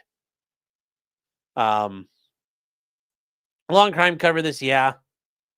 Tim says the first red flag is he had a Jeep. Oh, that's not a problem. He's almost certainly a Mason. I know. I think that's some of their they talk about sacred geometry and stuff. So, yes, a chaotic evil. Dark Lotus says, who knew spewing bullshit could be this profitable? I know. Right?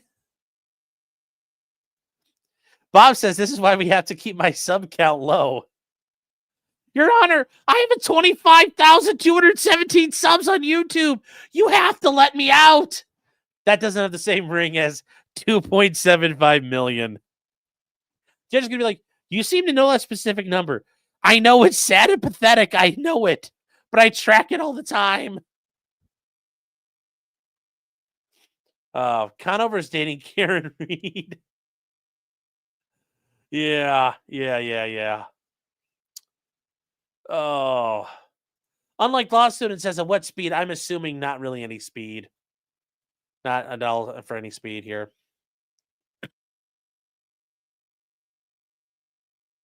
Speaking of Karen Reed, this does sound like Karen Reed bullshit. Getting thrown and cartwheeled 20 feet from a barely moving car. And BobTube is right, yes. My next video, touring a $1 billion federal prison. Yes, my next video, touring New Hampshire State Penitentiary. Or touring the New Hampshire State Mental Hospital.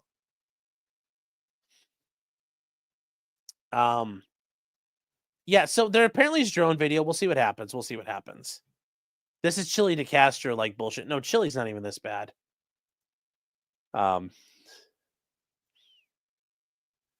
Anybody who wishes me a higher sub count should feel ashamed. I don't need to do coke and betray his values. Well, that's not going to happen anyway, but I appreciate the concern. I appreciate that, but thank you. So let's see. Hope the guy gets his shit together. I hope he gets his shit together. Yes, it's Mr. Beast. Yeah, in my next video, can I make 1,000 license plates before chow? Yes, in the next Mr. Beast video, how many shivs can you stab my cellmate with before he dies? We're gonna stab my cellmate with 30 different shivs. Will he make it? Yes. Oh. So you're giving out 70 cartons. Yes, I'm giving out 70 cartons of cigarettes to the lucky winner.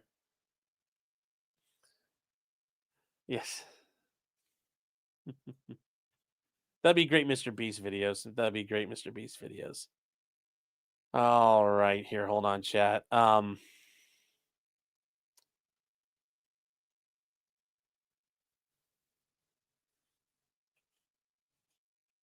right. So it's another interesting story that's out there. It's another interesting story. Like I said, some of this is getting good. Some of this is getting good. All right.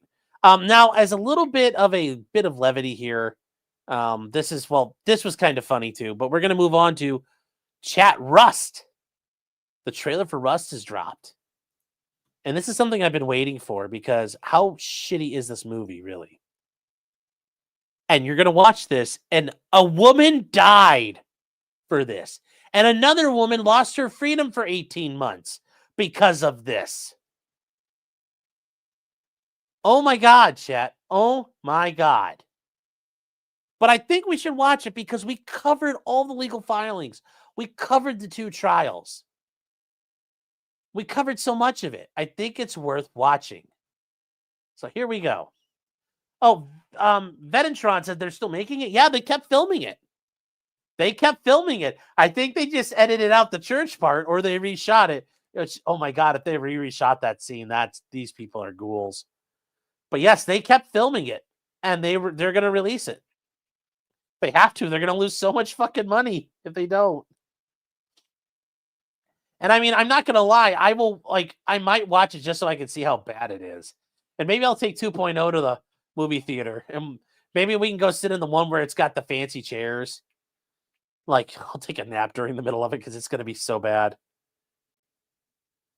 All right. Here we go.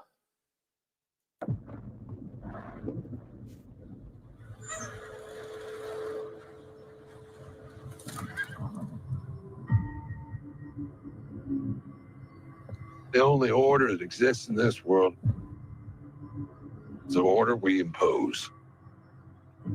If a man loses sight of that,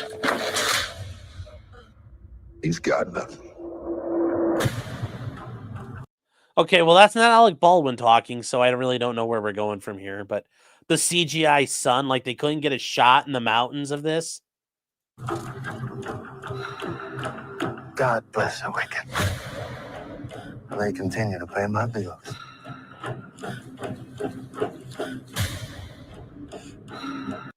I saw this earlier. I'm like, did you see that? That's like they don't even they stuffed a scarecrow. They didn't use a mannequin for this. This looks like they shoved like clothes in they shoved a bag full of straw in the pants. Here, what? Look at that. It looks like it's not even a real person. Like, come on.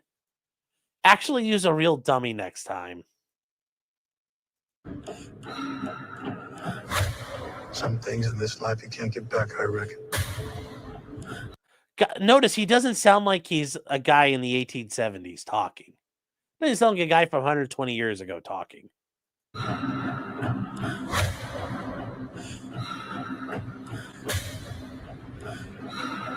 Well, there's a church scene.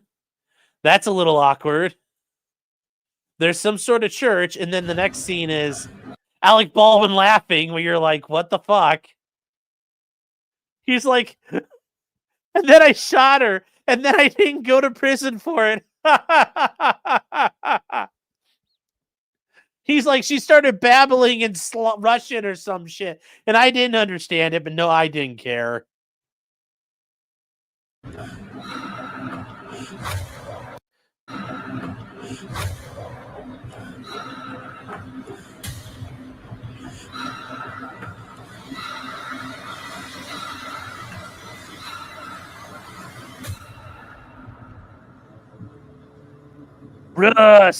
Rust.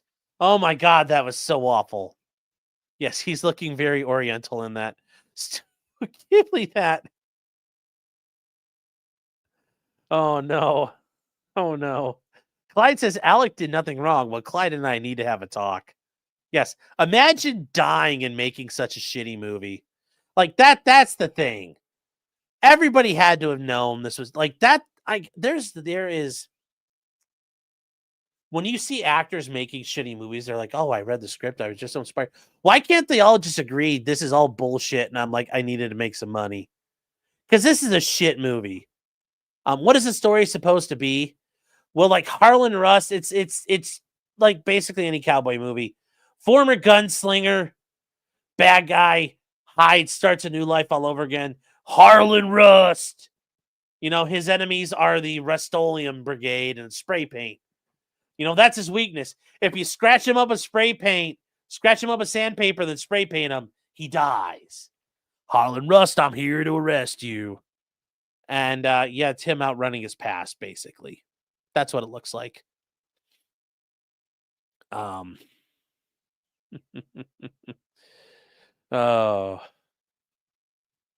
This is just, that was awful. Yes, rip Helena. Yes, you died for this shitty fucking movie. I am like, oh, good Lord. He can escape man's justice, but he won't escape God's. Well, to be fair, that was the fault of Carrie Morrissey. It'll still make more money than Snow White. Michael Madsen says that about all of his movies that suck. He's like, I got 5 boys to feed. And that's fair. I respect that. Or like Robert De Niro, because his wife apparently spends all their money, so he has to keep making shitty movies. You know, just acknowledge what you're doing. Or Nicolas Cage. He owes the IRS a ton of money.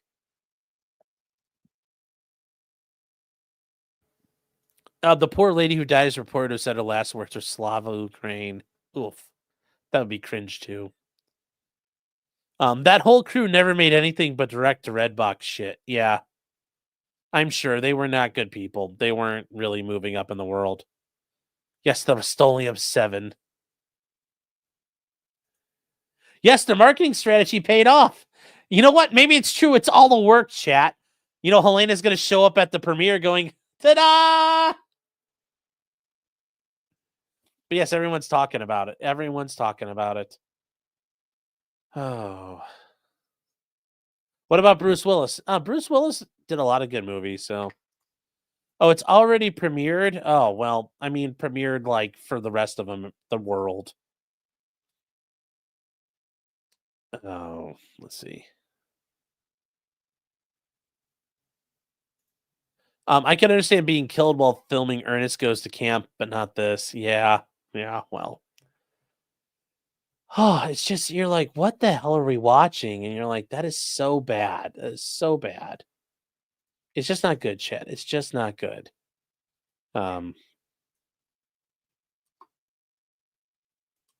right, hold on here, chat.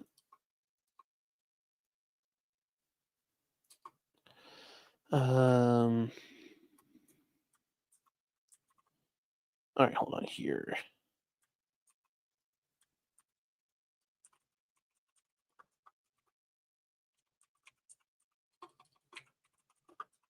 Sorry, I had to save something there. I just saw a comment I need to look at later. Yeah, Jensen Ackles didn't want to return. The set wasn't safe. I don't blame him. Would you blame him at all? Rust only recently secured Canadian distribution. Wow. Oh no. But yeah, Jensen Ackles didn't want to return. Yes. Is this going to be on Tubi? Oh no, that would be horrible. That'd be an insult. That would be an insult. That would be such an insult. So yeah, that's the thing there. There's an interesting this just, you know, when I read about this, somebody had sent me this in Discord one day, and I was like, there's no fucking way this doesn't make any sense. But a woman was murdered in prison, and it's a little weird how this happened, but you're gonna be like, shocker of this. This woman was in prison and she got strangled, and she was there on a conjugal visit. And she got killed, and she was visiting her husband at Mule Creek State Prison, and she got murdered. And this is her. She was killed in July. So she was strangled during an overnight visit with her husband, And they're saying they should prevent conjugal visits until they can figure out what happened here. But yes, she was killed. She was killed 4 months before another woman was strangled in November. And the coroner recently ruled the death a homicide, and the husband was charged a week ago with the murder. It's like, imagine that, a guy in prison, probably for murder, murdered someone. Like, why would you hang out with him anymore? It's just, yeah. They say despite the 2 homicides, deaths during conjugal visits are extremely rare. Well, conjugal visits are rare because most states don't do them. They say it's very concerning. It's unprecedented. Well, yeah. Duh. But you notice the California Department of Corrections is like, well, we're not going to talk about this or whether other homicides have occurred during conjugal visits. And that's the thing. California allows these conjugal visits where you could like stay overnight. And you have like these little like basically kind of like Connex boxes, like the little trailer homes. And you can live in them for like a day or two, and then you have to go back to prison. But they do this. But yes, the family visits in their apartment-like facilities are from 30 to 40 hours. And the inmates have to show up for count at least 4 times. And the women, here's the interesting part. The women say that both these guys should have not been allowed visits because they were convicted of violent crimes. And here's the problem. The one guy who murdered his wife was convicted in the 1990s of murdering 4 men during a robbery. And he got 4 life terms. So this is probably some prison chick. She had a thing for marrying guys in prison. And imagine that. The guy's in prison for murdered someone. Like, oh no, who could have foreseen this? It's like shocked Pikachu face. Oh no, who could have seen this coming? Who could have seen this? Who could have foreseen this? I don't know, chat. The guy who murdered 4 people murdered someone. Like, oh. You know, this is ridiculous. This is ridiculous. Why? Why? Oh. You know, and they say that it's one thing, like, if the families didn't come forward, the public wouldn't have known. And they only learned that these people they became intimately involved and married in 2023. Well, the second woman who died, her murderer is serving a life sentence for attempted second-degree murder in which he attempted to shoot his girlfriend to death. And she was found at a truck stop with a gunshot wound to her head, which left her blind and partially paralyzed. And she doesn't remember the shooting. The guy's also serving a 13-year prison sentence for a carjacking. Oh.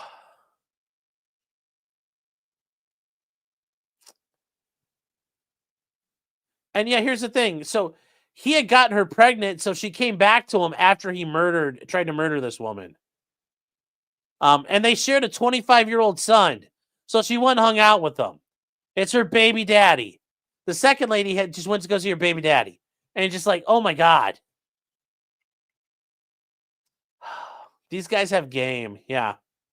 And there were no signs. I know.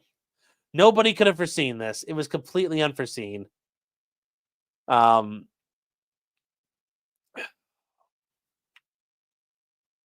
This is just, it's completely ridiculous. It's completely ridiculous.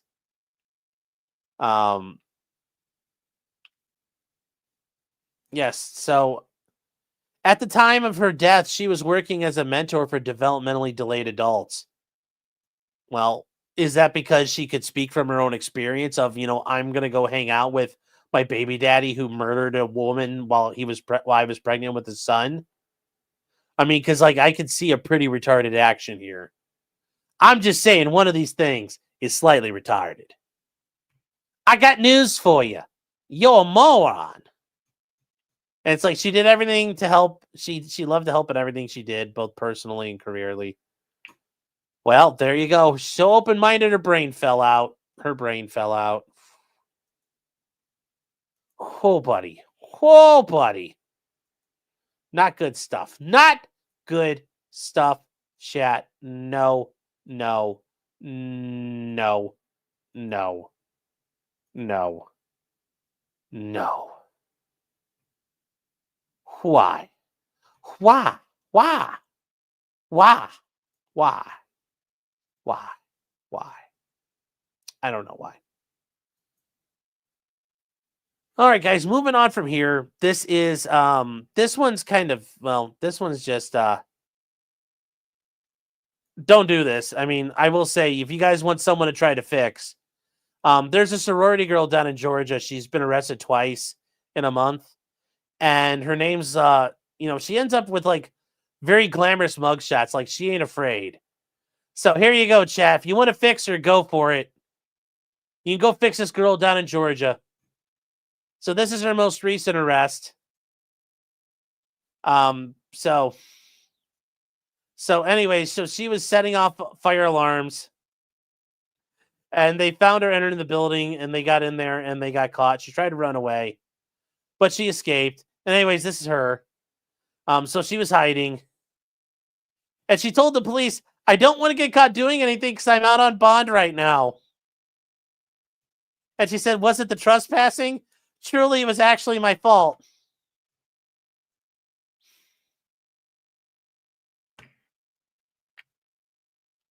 Oh.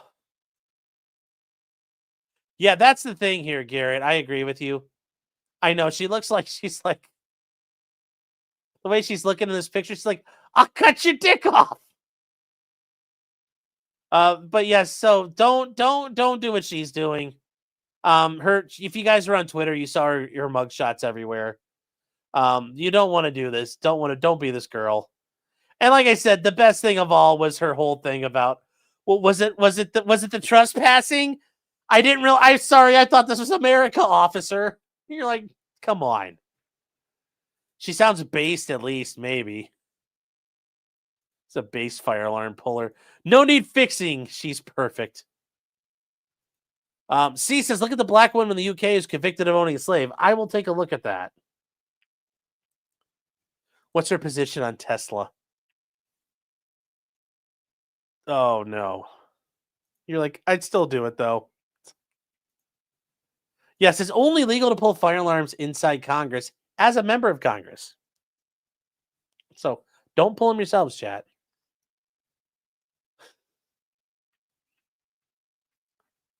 If you got her implants, her demeanor would change. Well, Chip says there's crazy eyes.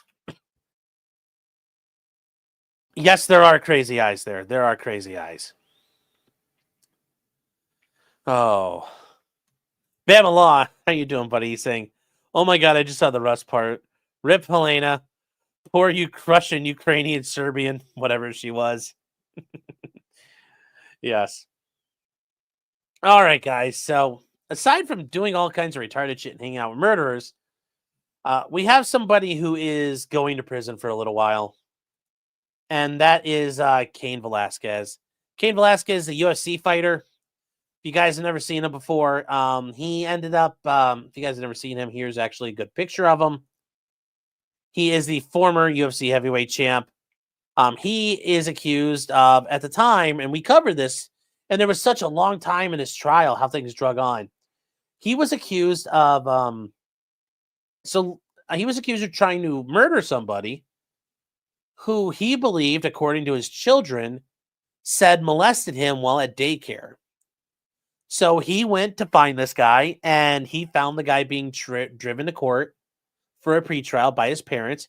Cain Velasquez got out of his car, and, well, Cain took out his pistol, gassed it up, and, Cain Velasquez kind of went buck wild on the car, and he shot a couple of times. Now, sadly, he did not hit his intended target, but he hit the stepdad of the alleged perpetrator. So he shot the wrong target. Bam, blam, ba, blam. Yes. Now, here's the thing I will say. He did not kill the guy. He did not kill the guy. But here's the big problem, chat. The guy he shot at still hasn't been convicted of anything yet. He goes to trial later on coming up. So here's the deal. Like, let's say it turns out it's all bullshit. Like, whoops. What happens then? So yeah, he has not done it the right way. And we frown upon, this type of shit because people suck at delivering vigilante justice. Also, let's say it's true. Like, let's say it's true. Okay, great. But let's say it's all false. Let's say the kid gets on the stand and says, "Oh, I lied about it," or it's clearly bullshit. What happens then? That's why we don't trust vigilante justice. Just because somebody says you committed a crime shouldn't be enough. We have an adversarial process for a reason. Now, with that all being said, yes, so Cain Velasquez did do his thing and did act like a bit of a tard here.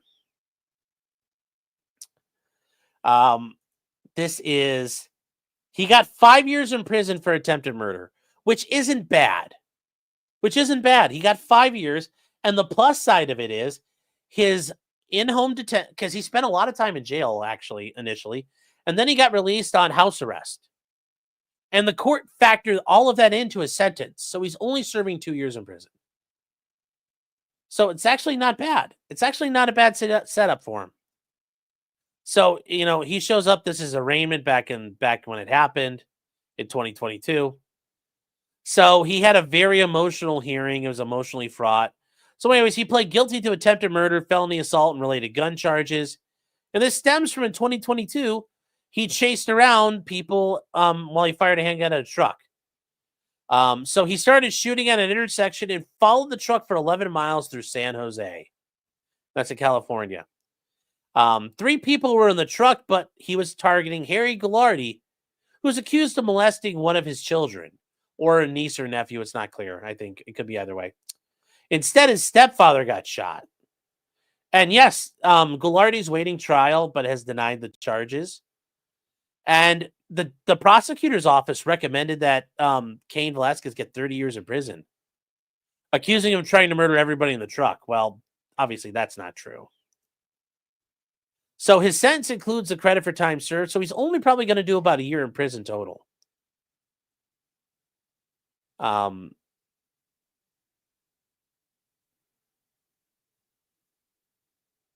So it's going to be very, very interesting. And there is some press conferences and things we can look at here. So ultimately, the pre-sentence investigation recommended like 7 years. So that's probably why he got 5. And Northside says Cain did nothing wrong. It was the pedophile dodging that caused the pedo stepdad to be hit. Well, okay. Funny.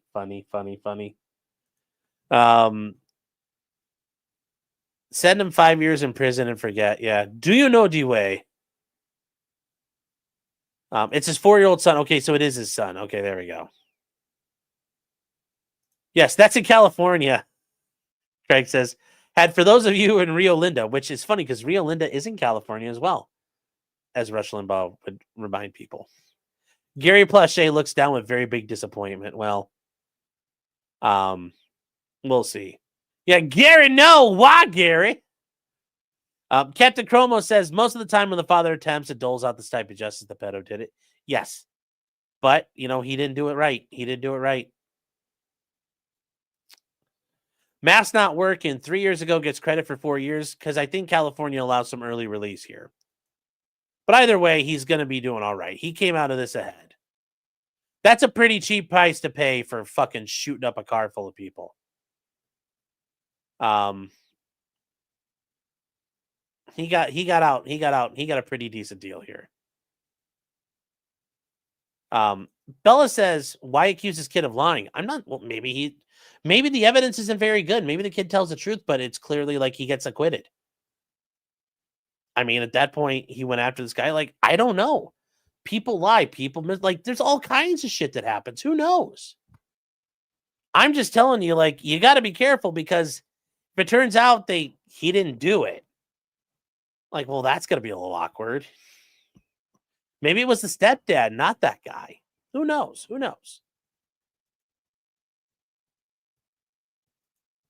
Yeah, it wouldn't be the first time kid has been pressured into saying shit, and it's children lie.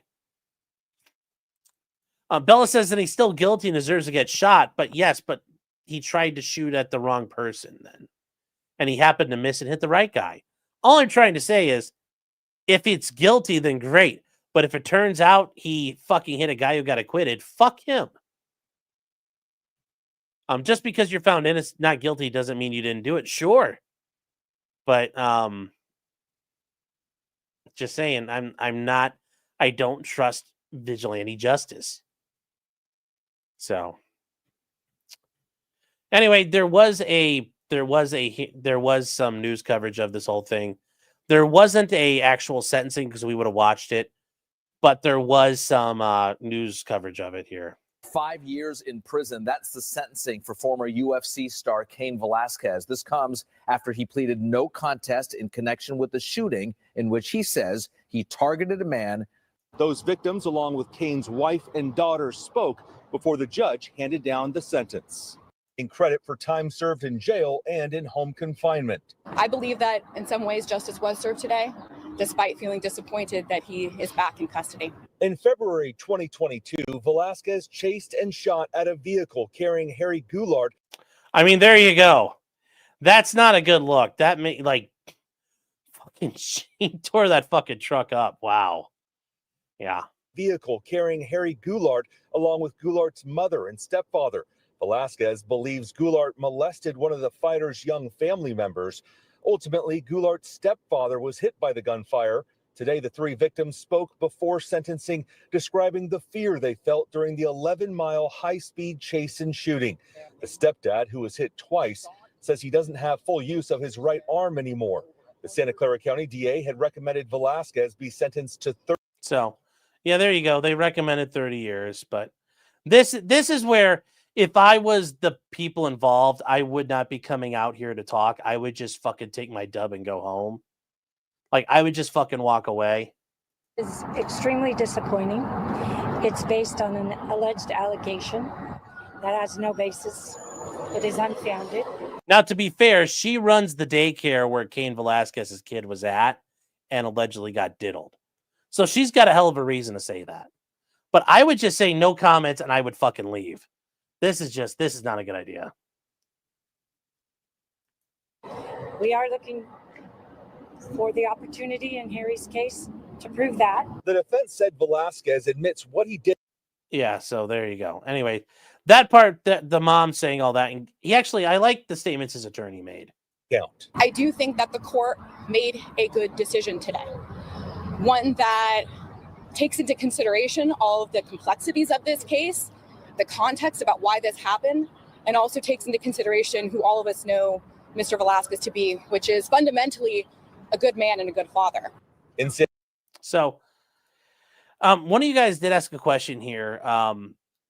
Yeah, she looks guilty as sin. I know she does. And it makes him look guilty, but we're, like I said, we'll see. He gets qualified immunity.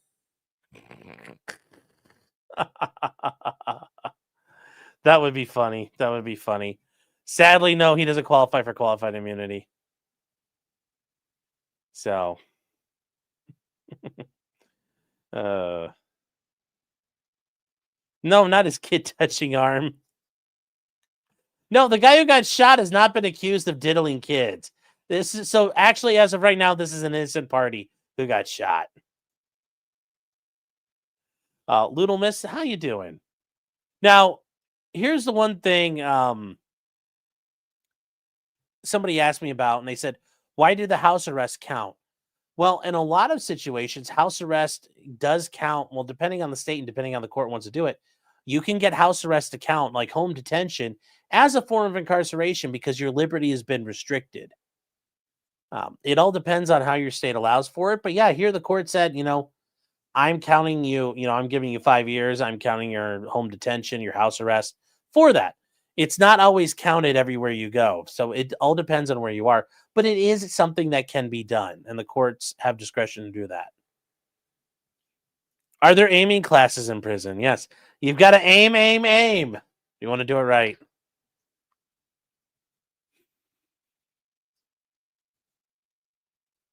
Say how to get food house arrest? How get food house arrest? I don't know on that. Garrett says Gage Grosskreutz is jealous of that guy's arm. Yeah. And Tim Beatty's saying the house arrest is expensive. Yeah. Normally you have to pay for it and it's only so much a month, but someone for like Cain Velasquez, that's a drop in the bucket. Little Mess is correct. Yes. Home incarceration does not count as a 3-for-1 on your speedy trial time. That's correct. When you're on home arrest, your normal speedy trial time clock gets going. Oh, Amon Reza says, how do you get food? Well, somebody else in your house takes care of that for you. You don't get to leave. It's like if you have driving privileges for like a DUI or something.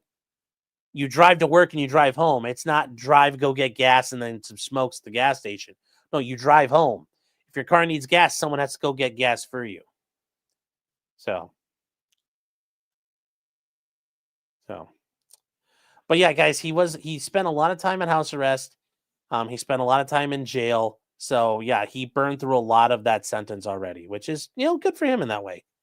Good for him in that way.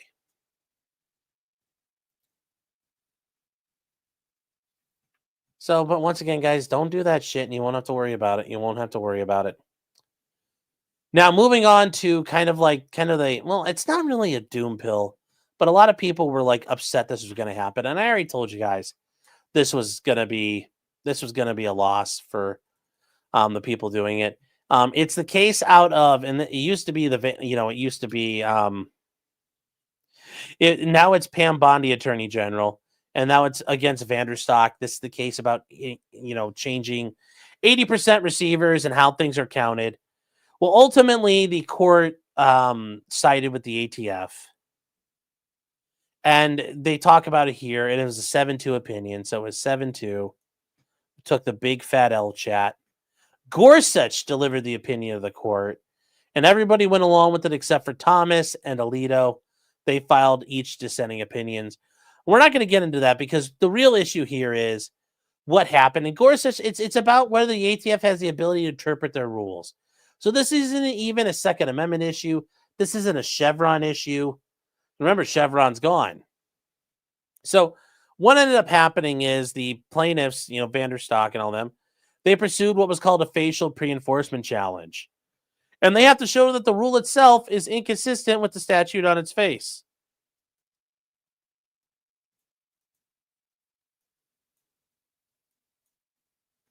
So they say nowhere in either of their briefs before us do they dispute the assessments of that. And they say, accordingly, we take it as given for our purpose here. And they talk about other things here. And they say, remember, the ATF is authorized to regulate any weapon under the Gun Control Act, which includes starter guns. And starter guns are not, they're not real guns. Like you go to a track and the guy goes, pew. That's considered a gun under federal law. So even though it's not that way, you can convert it. It's designed or maybe readily to be converted to expel a projectile by the action of an explosive. And they say there's 2 requirements: that it must be a weapon, and then second, the weapon must meet one of the 3 criteria: able to expel an explosive projectile by action of an explosive, designed to do so, or susceptible of ready conversion. Okay, so the problem is that, addressing parts kits, 80% kits, these provisions are invalid because no weapon parts kit can ever satisfy the requirements. And they say, we disagree because some of these do. And they talk about Paul and Rady's buy, build, shoot kit, which is part of the issue here. So they show you, here's the kit. Okay. And here's what it makes. It makes you a Glock. So the buy, build, shoot kits did that. It had everything in it. So obviously, when people looking at this from a normal meaning of what is a weapon under the Gun Control Act, it means an offensive or defensive instrument of combat. And they say clearly this is an instrument of combat. And they say a number of considerations also persuade us. First, they also talk about what's ordinary language of a weapon mean? Probably that. And they say also, imagine if you had a rifle that was disassembled for storage or cleaning. It may take time to put an AR-15 together, but would you say that's not a weapon? No, it is a weapon. It is a weapon. So And here's the thing, even if this was unconstitutional and like the court saying this is not a constitutionality issue here. There's more than one way that this could be skinned. You could skin this cat. They also say the term weapon also includes things including a starter gun, which means it could also include this. They also say a starter gun is a weapon before anyone works on it. They also talk about, they talk about another feature, is it doesn't just cover operable firearms. And here's a big problem. Weapons that are readily or capable of being converted include the buy-build shoot kit. And then they bring up here, just because the polymer 80 can be converted doesn't mean everything can. Nobody would call unfinished logs a table. And they say at some point a kit may be so incomplete or cumbersome to assemble, it's no longer capable of ready conversion into a firearm. And they say because some kits satisfy both of these tests, it's not facially invalid. They also point out all the problems of the arguments here. And they say the plaintiffs concede, meaning they agree, that disassembled rifles and guns are weapons that can be readily converted because it doesn't take anything to put them together. And they say perhaps their best argument is on the fact that other statutes address collections of parts while this one doesn't. So they talk about destructive devices, which embrace any combination of parts. They talk about a firearm muffler or silencer, any part or combination of parts. And they say that because Congress has spoken elsewhere to collections, the plaintiffs insist we should infer the statute does not address them. But they point out that doesn't matter here. No one thinks it reaches every piece or part that can be used to produce a firearm. Well, I don't know. Ask the ATF. I think they would disagree. But they point out that this could, the other options here, lacking a frame or a functional receiver. They say that that rest on two premises. The weapon must have a fully functional frame or receiver, and that no weapons part kit includes such a part. Well, they said that's a problem here because you do have frames. And they talk about here, they point out here that the ATF and federal law already acknowledge that standalone frames qualify as firearms, even though it's just a frame. And they show here a Glock frame. This is the frame for a Glock pistol. Okay? That's a firearm under federal law. That's the firearm.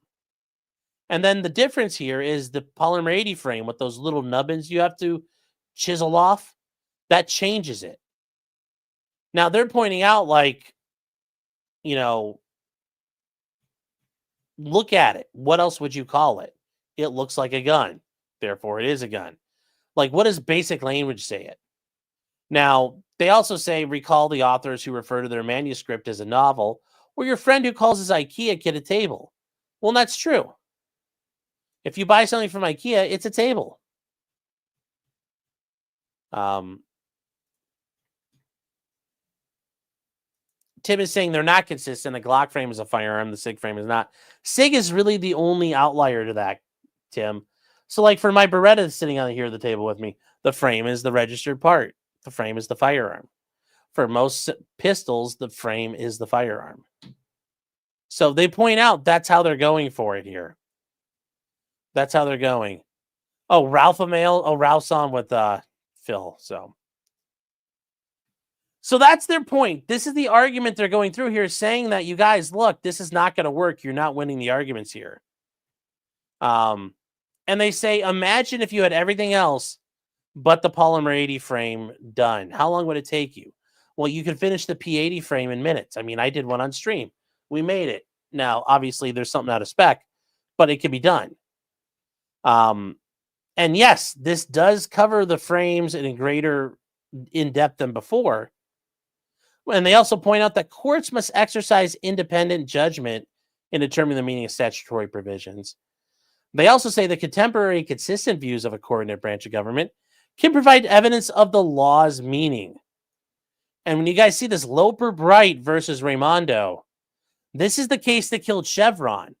So they're saying it's not as though you can't ever look to what the agency does, but you can use it to give you evidence of what the law's meaning is meant to be. You know, and because of this, they do make there are some good things here. You know, while they're saying this, while they're saying the P80, the polymer 80 qualifies a frame, they do not suggest the ATF may regulate any combination of parts as a weapon. And they go on to address here, this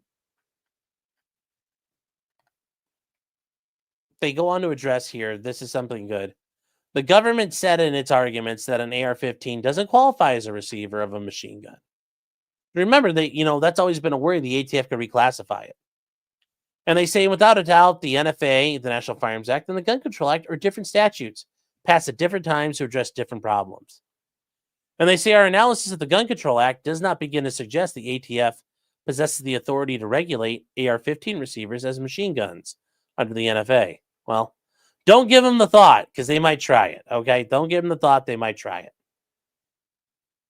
And they talk about the rule of lenity, that if there's any ambiguity, it should be resolved in the favor of the plaintiffs. And they say there's nothing to do that when you have text, context, and structure to decide a case. And they say the Gun Control Act embraces and thus permits the ATF to regulate some weapons parts, kits, and unfurnished frames or receivers, including those we have discussed. They say because the Court of Appeals thought otherwise, it is reversed and it's remanded for further proceedings consistent. It is so ordered. Now, Sotomayor does a concurrence. Then Thomas does it. Then Thomas does a dissent. Alito does a dissent. Yeah, guys, it is what it is. It is what it is. Yes, see, I understand on a SIG pistol, the fire control unit is considered the firearm. But even then, it still shows you what would you consider. Somebody would say, oh, that's the gun part of the firearm.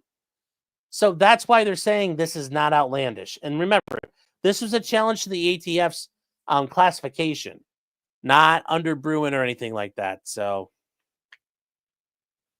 yeah.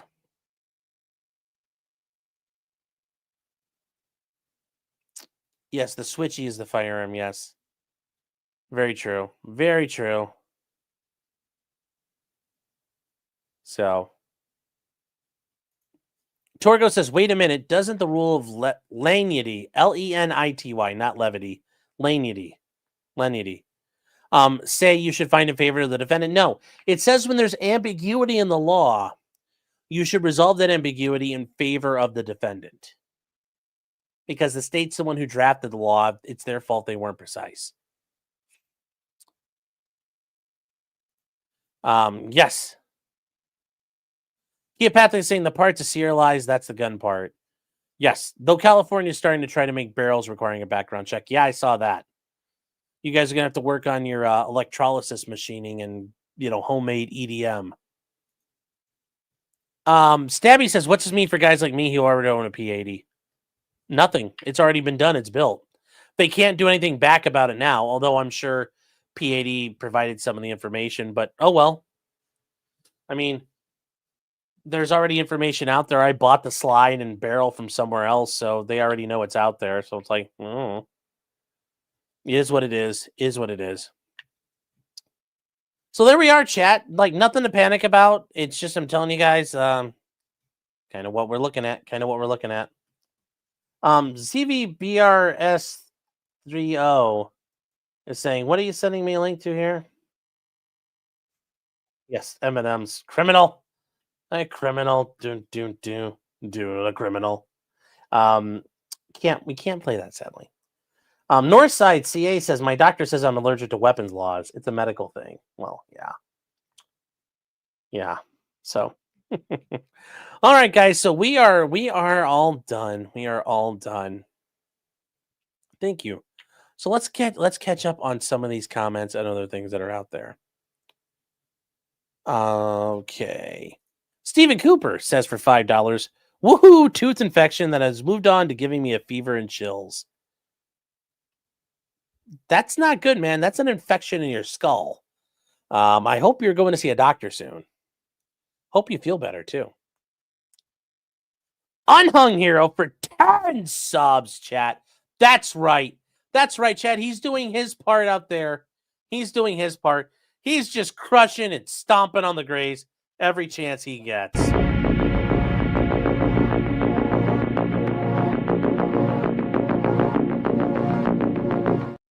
Look at that green car just smashing up those gray cars. Just taking it to him. Taking it to him, chat. Just, gotta love it. Gotta love it. Durna is saying for $5, ninjas are a real and very imminent threat to society. Every legislator ever, for some reason, yes. And somebody in Parliament somebody in Westminster said, we have to ban ninja swords. Like, that sounds so cringe. Mexican Vader says, imagine living in a country you can't just forge a fucking sword. I'm going to go hand forge 3 just to prove how the U.S. is superior in every way. Yes. An amateur iconoclast, yes, citing Archie Bunker, yes. You know, when a girl says guns are bad, he says, you know, would you feel better if people got pushed out of windows to die? Oh. The Ginger Man says, yes, Richard the Lionheart will come rise out of, I think he's at the Canterbury Cathedral or somewhere, or Westminster Abbey or something like that. He comes out of the ground and says, did we lose the Crusades? Huh. Philip Cogans for $10. He says, you know, some uber liberal Dem is giving away the samurai sword her granddad took off the dead Japanese guy in Burma. Oh, 100%. I guarantee you that's happened. Sadly, that has happened. Amon Rezu is saying about Karen Reed, they say she has no ass, Sean. They say her accent is weird, Sean. Well, it's not weird. It's a Massachusetts accent. And it's just like, ugh. She wants to drive me crazy. Distance says it is a frame job, though. Is it a frame job or just a lot of police incompetence? It's not a frame job, in my opinion. There's not enough evidence to show it. Do I think it's possible? Sure. But there's not enough evidence to even remotely support it. Beyond, like, just, you know, possibility. Square Button says, but Sean, I'm eating a sandwich. I can't order tickets. Oh. Stephen Bunt is saying, why isn't a jury a double jeopardy violation? No legal word games. Things spirit of law. They didn't prove their case the first time around. Dunzo. I agree. The reason why courts have said it's not is because it's not a verdict. The jury couldn't come to a verdict. And there's only 2 verdicts to, you know, court's reason there's only 2 verdicts. You know, guilty, not guilty. So if you don't have them, now I agree there's a third verdict. You know, the third verdict is, you know, there's guilty, not guilty, and then we don't know, and we couldn't come to a verdict. And that should be a verdict. That should be the outcome. We don't know. Sadly, courts don't agree with us. Craig says Governor Greg Abbott, Governor Hot Wheels of Texas, is really a role model. Boo. Minnesota Knows says that Alabama doesn't have a lottery, and Alabama residents go to surrounding states to play it. Interesting. I did not know that. Luna Face says, will the new Karen Reed attorney do the opening statement since David Yanez said he wouldn't be? I don't know. Maybe it's Alan Jackson. I'm not sure. Sabiolo is saying, well, am I going to see you courtside when the Cavs go to the finals? Not so much. No, I'm not a big Cavs guy. So not really. I mean, it's great for Cleveland that they're the guys who finally delivered a championship, but I'm not a big Cavs fan. Not a big basketball fan. Unforced Ego gifted 20. That's right, chat. 20. Someone in French is vent subs. I mean, just coming off the top rope, chat.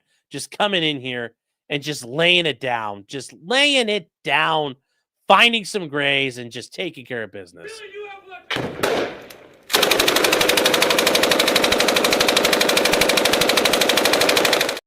Just finding those greens, and he's just laying down the hate on all those greens.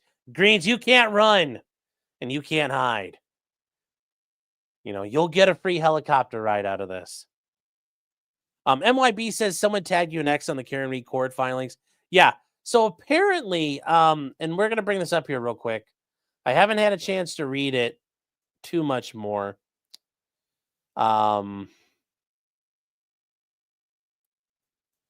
Here, and this is it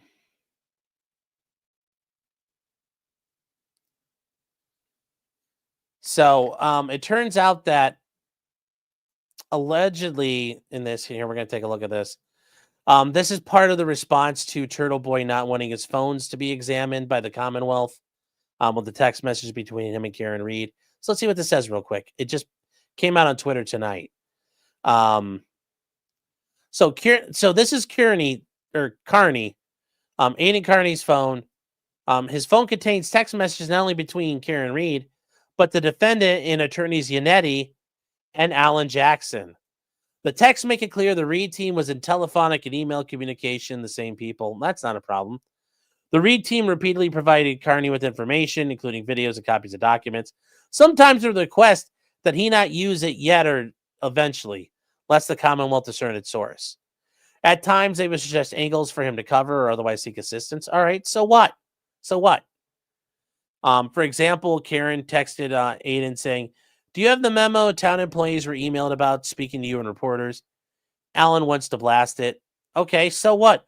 Oh, wow, that the town's fucking corrupt. Like, oh no, how dare Karen blow that out of the water? The Reed team responded to his request for information. They discussed strategy and quite frequently stoked his ego by effusing about his YouTube presentations. And they say here are some examples. Attorney Yannetti says, "That was priceless, dude. Great fucking show. Really enjoying the turtle reporting." And then another time, Yannetti tells Turtle Boy, "You were a class act. Karen and her parents, thank you." A few weeks later, he says, "Another great article by Turtle Boy. You are doing God's work." And they say that they were told that he'll hold a protest on the courthouse steps and he will have a megaphone and make sure hundreds of people are there. And Yannetti says, "I love it." So, also, in response to his request for names of defense attorneys who might want to appear on the YouTube panel with them, Yannetti forwarded the names of 4 lawyers and their cell numbers and how to approach them. Okay, so what? I don't know how damning this is. They worked with a reporter. They worked to, do a PR campaign. Like, that's okay. Both the Reed and Kearney team took pains to conceal their actual relationship. Okay. And he says, "Don't be offended if we don't shake your hand on the way into court. We want to maintain the separation of your independent investigation." Okay, so what? So fuck what? So what? I don't think it's that damning. Good for them. Good for them.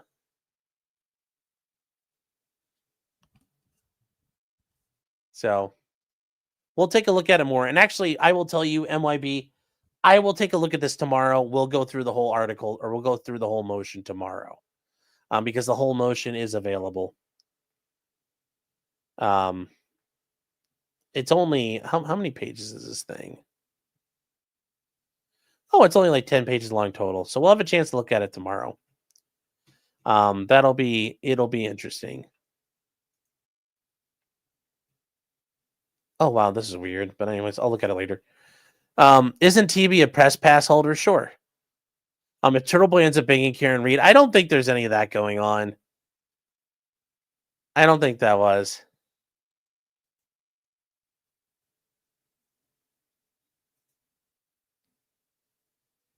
So the only motion I'm seeing is a big thumbs down. Yeah. Is any of that illegal? No, it just doesn't look good. They talked way too fucking much is the problem. Talked way too fucking much. That shit should be done on like if you're going to do clandestine shit, do clandestine shit, but assume you're going to get found out. Use cutouts. Use burners. Have cutouts with burners. That's how you do this. Like, you don't have direct contact. You have cutouts. You work contact around things. You don't make it obvious. Use Signal. There you go. There you go. Signal would work too. So, I don't know. We'll see what happens there. Okay. DF88 says, "Oy vey, Erik Conover tried to kill and grate me. Before he did, I noticed him dressing me with his predatorily violent eyes. Stephen Bunt says, your face is a famous YouTuber and accused of murdering a sandwich. How dare you? Oh, well. Better toss it on the feds of your district court feds case. Funny. He also says, yes, Sean, I deny being egotistical, but I present a stack of papers in my defense. Am I innocent or a goddamn fool? Oh. Mrs. Hayes says, when you first said Rust, I imagined a movie based on the video game. Yeah, sadly, no. Sadly, no. Keopathic is saying the Marine Corps reserves change their February reserve weekend to the Super Bowl. That would suck. Oof, God, do they want people to show up for the reserve weekends? Because that's not going to help. Tim is saying, are there any court orders to the jury? The gag orders to the jury isn't tainted? Yeah, there are gag orders in place. The defense team is restricted from talking about it. Karen has the right to talk. But yeah, for right now, Turtle Boy can talk through them. They can communicate. So that's not really the issue here. Because this was all done prior to the, thing there. Mavka says communicate only via ham radio. Well, that is actually, guys, believe it or not, part of what happened with the Hillary Clinton and Russiagate shit. Nellie Orr is one of the people that work for Fusion GPS. They help launder the information from David Steele. She used a ham radio to communicate with people because that way it wasn't detectable. Nobody was expecting it. It wasn't recorded. So, yes, you got a Baofeng. You could do some sketchy shit.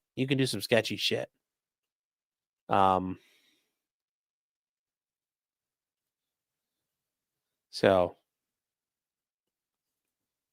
Nero says, wow, that would suck. When I was in the Air Force in Japan, they would give a Super Bowl Monday off. Yeah, wow.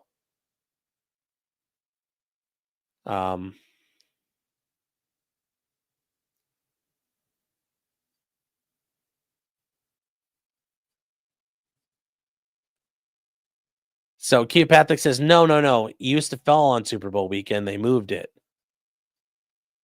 You don't like sports balls, so you would dress up and babysit the reserves and be the only one there. Well, that sucks. I hear Signal's popular amongst people. Mark says, time to get a ham license. Well, depending, that might be getting deregulated soon, so you might not need one.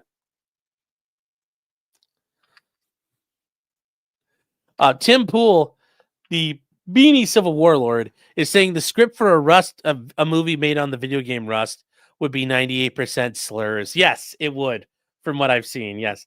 Any movie made off of a video game would be full of slurs. Okay, so Summonable Trap says, oi, where's your ham license?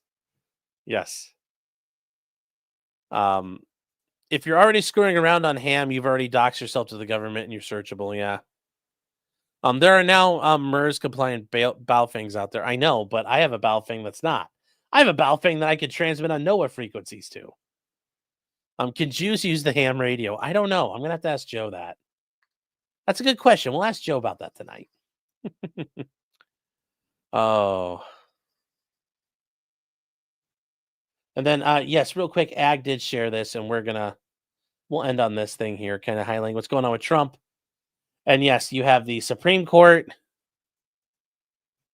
you have the circuit courts, and then you have the district courts acting like Cartman, demanding that you respect his authority.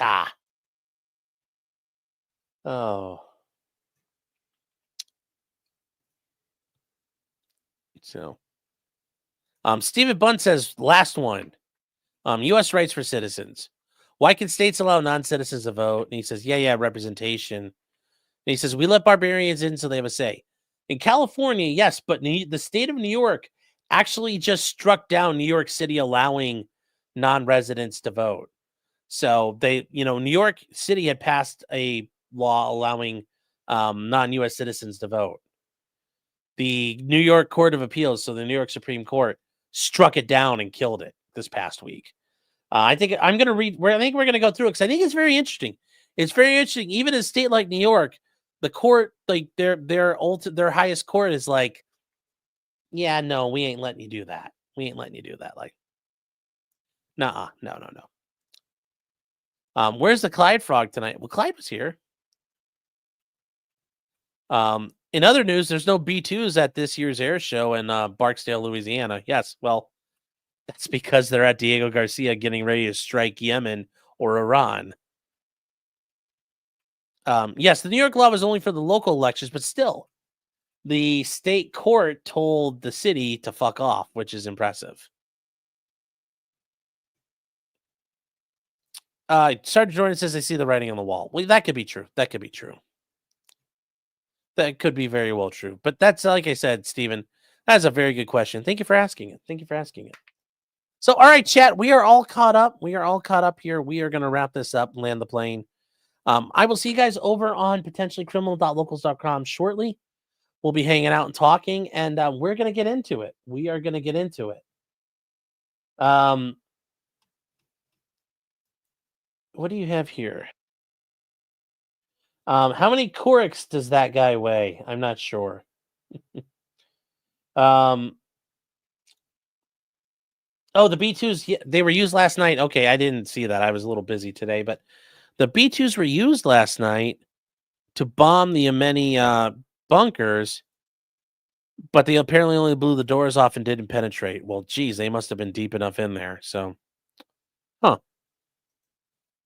I take it good says stream snipe the Ralpha mail. What channel is he on with DSP or where? Oh, and Nate says yes, $2.50 cans of Stonies. Yeah, Chad, I feel so bad we messed that up tonight. We have our sponsors real quick. We have Stonies Bar and Grill at 158 East Broadway Street in Rockville, Minnesota, chat. That's right. Stonies is your place to go, chat. Stonies is still on the winter schedule, so they're not opening at the same time every day. They have $2.50 cans, chat, every Thursday from 4 to 8, and their normal happy hour is 4 to 7. So tomorrow night, chat, Nick Recada's favorite band is in town, the Buck Band. You know, if they break up, are they considered the Buck Broken Band? I don't know. The Buck Band is there tomorrow. And then Saturday is the Firebrand Band.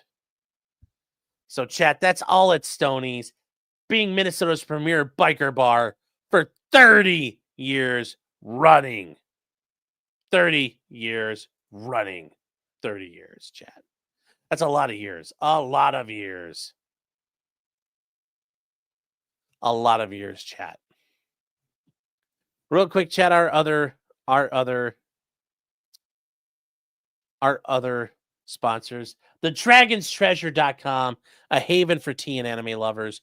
Use the promo code CRIMINAL. Get 10% off all of your coffee, tea, and soaps. Help the tea man buy some of his tea. And then last but not least, chat, a great friend of the channel, Matt LaRosier, Fudbusters, over at MAF-arms.com, MAF-arms.com. At MAF Corporation, they are the premier wind chime dealer. And chat, I mean it, guys. It was a 60-degree day here, man. We're getting to springtime. Get them wind chimes ready. Get them wind chimes ready. Use the promo code POCTRIM, and you get 10% off your order. Take advantage of it, guys. Get ready. Get ready. So, Fruitfly says the Firebrand band's prior name was the Watermarks. Oof. DSP and are over here. I think you mean YouTube and DSP Reacts on YouTube. Okay, good. I'll find them there. We'll see if I can get in there, chat. If not, I'll send you somewhere else. We'll see what happens. But in the meantime, chat, we are going to end all of this. And tomorrow we're going to go over the Turtle Boy stuff because that's a big deal. That's a big one. We're going to cover that tomorrow night. We are going to do some model stuff on Saturday. We got Mr. Medicare. It's going to be great. It's going to be a fun time for everyone. But I will leave you guys for now, and I will just say this, chat, until next time. Just because you did it does not mean you're guilty. Unless you're strangling your baby mom after you were sent to prison for murdering people. Then you're probably guilty. You're probably guilty. I'm just saying. You can't say anybody else did it. You're the only one there. So, don't know how that works. Don't know how that works. And also, Cain Velasquez, you are guilty. You're going to prison. Get out soon. Don't kick too many people's asses inside. So, good night, chat, and take care, everybody. Where's the thing? Come on.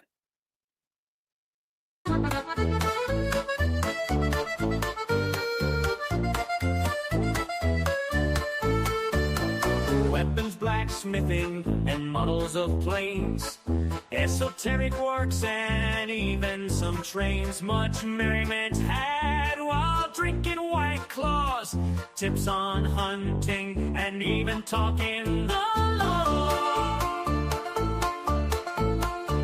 Whatever you do, just don't talk to cops, even when they nab you on illegal stops. Just 'cause you did it doesn't mean you're guilty, but please talk to a local attorney. Was that the fact